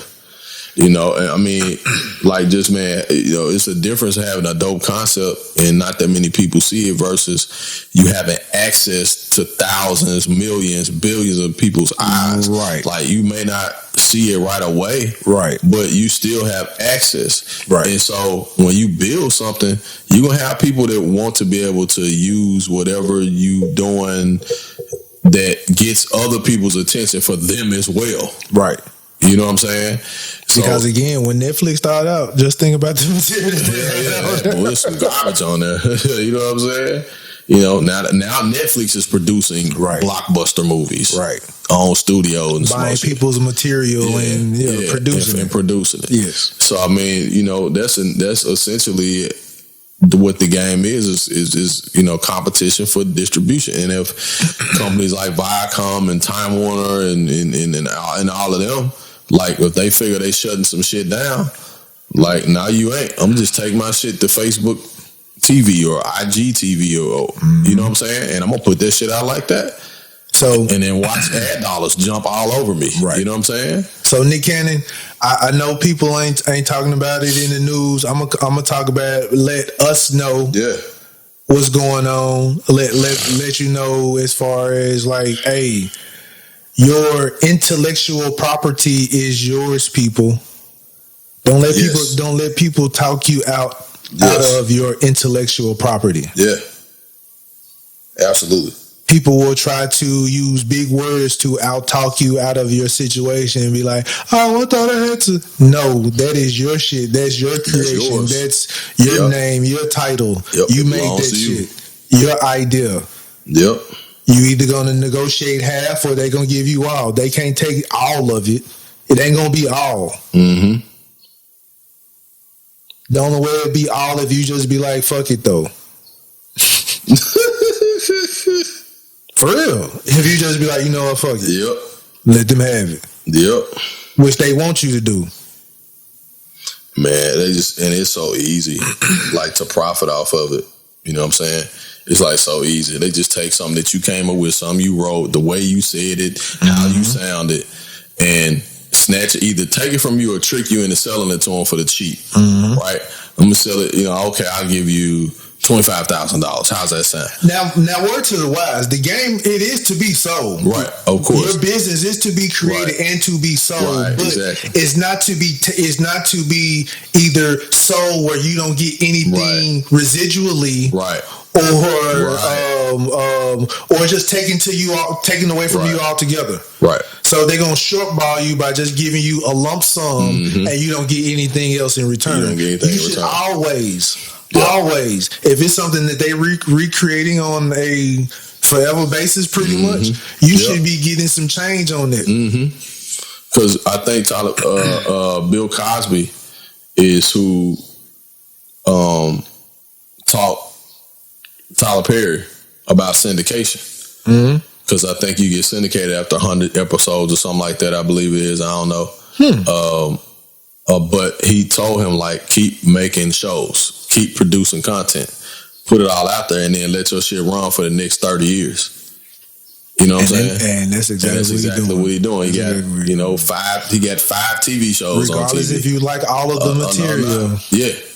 You know what I'm saying? He's doing what Byron Allen could not do. Yeah. Byron Allen has channels, but he just put whatever bullshit on them junts. He don't care what's on there. Tyler Perry care, but don't have the channels. Right, exactly. Right. So he's creating the material, and he cares about somewhat of what the material is. Yeah. So, I see. Like I said, I see what Nick Cannon doing. I hope it pans out. 9 times out of 10, what's going to end up happening? The same thing that happened with Byron Allen. They're gonna settle because they know it's gonna settle under the table. You ain't gonna hear nothing else about it. And then all of a sudden, you're gonna see Nick Cannon pop up someplace. Yeah, Nick Cannon Studios with some ruby shoes on, with real rubies on them joints. Doing a comedy special or some shit because he got a nice chick. I'm telling you what. Oh yeah.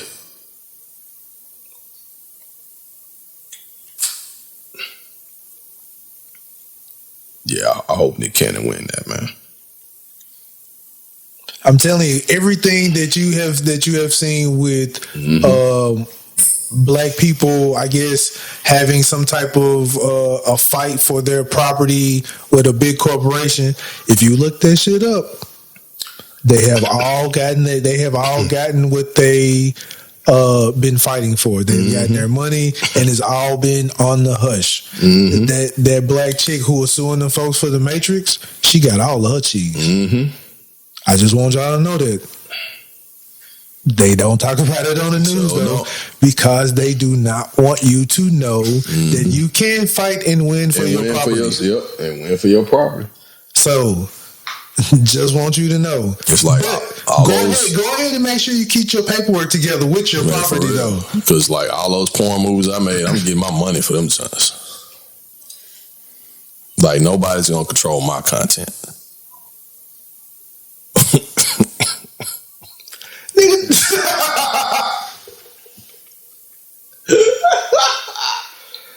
So by the way, just want to clear that up. Everybody has done a porn, man. No, I've never done one. Sorry, sir. I've never done one. I've never done one. Not even like with your phone filming the action or anything like. No.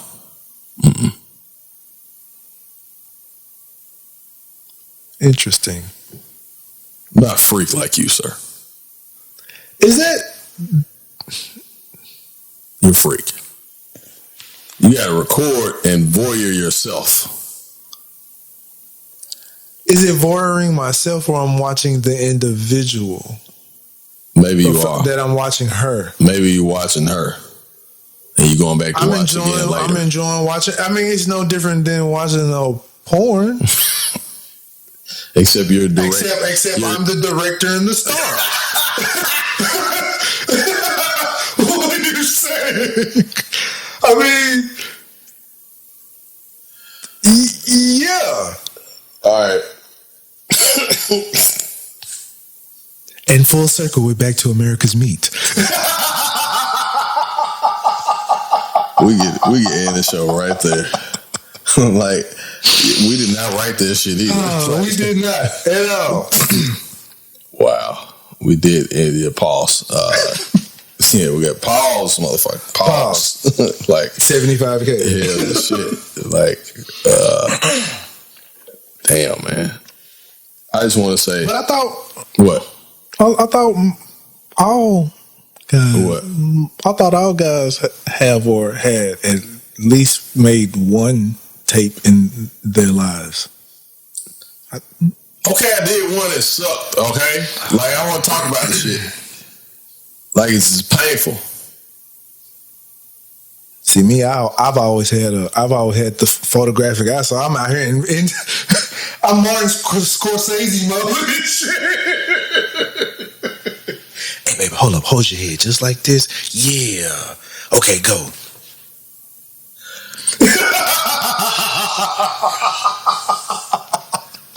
And action. Oh, go was action.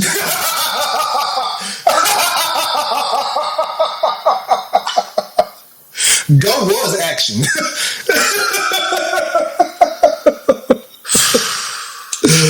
Oh shit.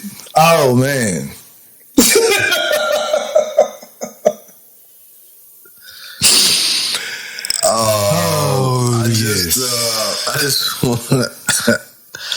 I just want to say, thanks. Man, if any of my junk get leaked, because I know maybe a woman friend may still have one or two copies. My junk would be like the Ray J junk. We'll just say that shit. So leak it. Off on the Tangent will become viral and popular. Nah, just playing. Do not leak Jay's tape for publicity for this show. Okay? It's man. Oh, shit. Please don't do that. What? She might do that. Nah, don't do that. Don't do that. Look, don't do it. Whoever this person is, don't do it. Whatever he did, he's sorry. Oh, boy. I just want to say thanks to all the listeners. Everybody that follows the show. Shares the show, shares the post on Facebook, Instagram. I'm starting to play around with Twitter a little more. I ain't been on there in a minute. I got to get back on. Ooh. And I don't really like Twitter a lot, but it's fun sometimes. But anyway, and yeah, so everybody's listening to the show. How is it fun? It takes too much time on Twitter. I say every now and then. It's fun for me. Reginald. I had some folks reach out and say that they... Yes, I am a regular nigga on Twitter. I'm like, I don't know what the fuck is going on here. What's going on? What is this conversation? Then you got to scroll back 3 hours to catch up. Hell yeah, catch up on all the shit. Like, man, I got to catch up, man. Forget but it. shout out to all the listeners, all the new listeners, all the folks that connect with us on social media. Jace, what is your handle? What are your handles, by the way? I'm private. So no, I don't know talking about on Instagram. My handle on Instagram is JWill Does It. It's at JWill Does It. Yes, at JWill Does It. JWill Does It. Or you can also it's at JWill Does TV. Or you can also check out my photography page, which is at beautiful negatives _negatives or beautiful negatives. So this man does everything. This man he's a Renaissance man. Does I'm a Jamaica man. I wasn't expecting him to say that. That's just like the Sean and Live in Color. Hey man, I got 33 jobs, man. I think you've been smoking old dweeds, man. I got 33 jobs, man. When I came back, this roommate had a job. I thought I was smoking old dweeds, but apparently wrong bug, man. All right. Oh man. Boy. But yeah. Anyway. Off on the Tangent Podcast on Instagram, Jay's handle, my handle, Sam Upshaw. Facebook. Also on YouTube. YouTube, thank you. JWill Does TV on YouTube. I was just going to say that. YouTube is probably the best one, though, where I go back and look at stuff and listen to stuff. So like video.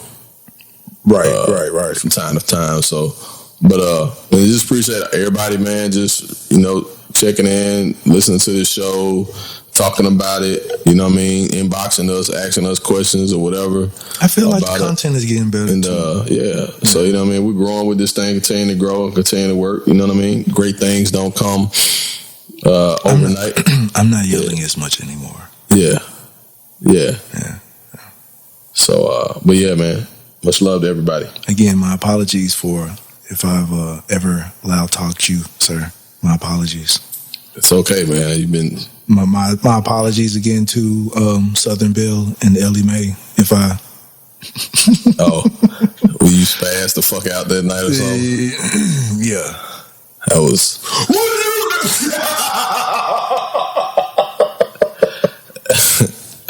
that shit. Oh boy. That shit was crazy, man. I was like, man, did this nigga do a line of coke before he got on this motherfucker or something? Cause like, damn, it's anime.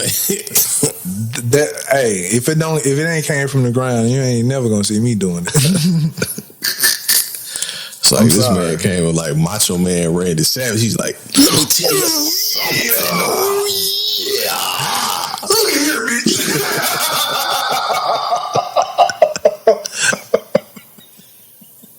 All right, man. Listen. And we are the Off on a Tangent podcast. Yes, we are. I am Jason J. Will Does It. This is Ivan the Grizzly, the Great. And we are the Off on a Tangent podcast.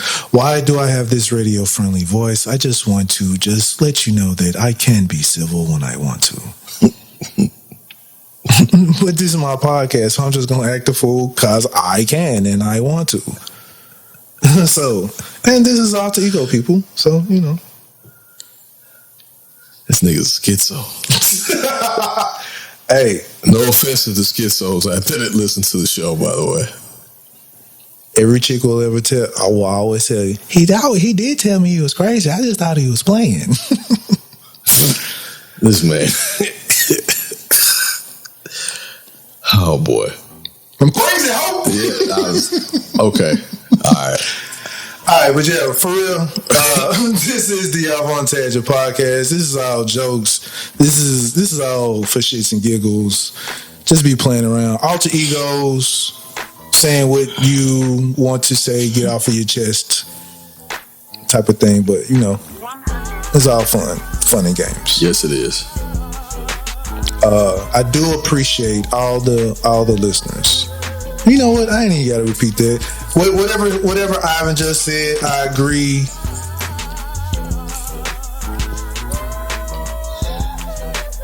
Yeah, I think that's it, man. I think we're done. That's it? Yes, sir. We're done. We can just rap. We can rap. You can now play that music on Day Spell. Hey, son, this is rap. Hey, wrap it up, B. Wrap it up. Wrap it up. We out this joint. We out. Holla. Holla.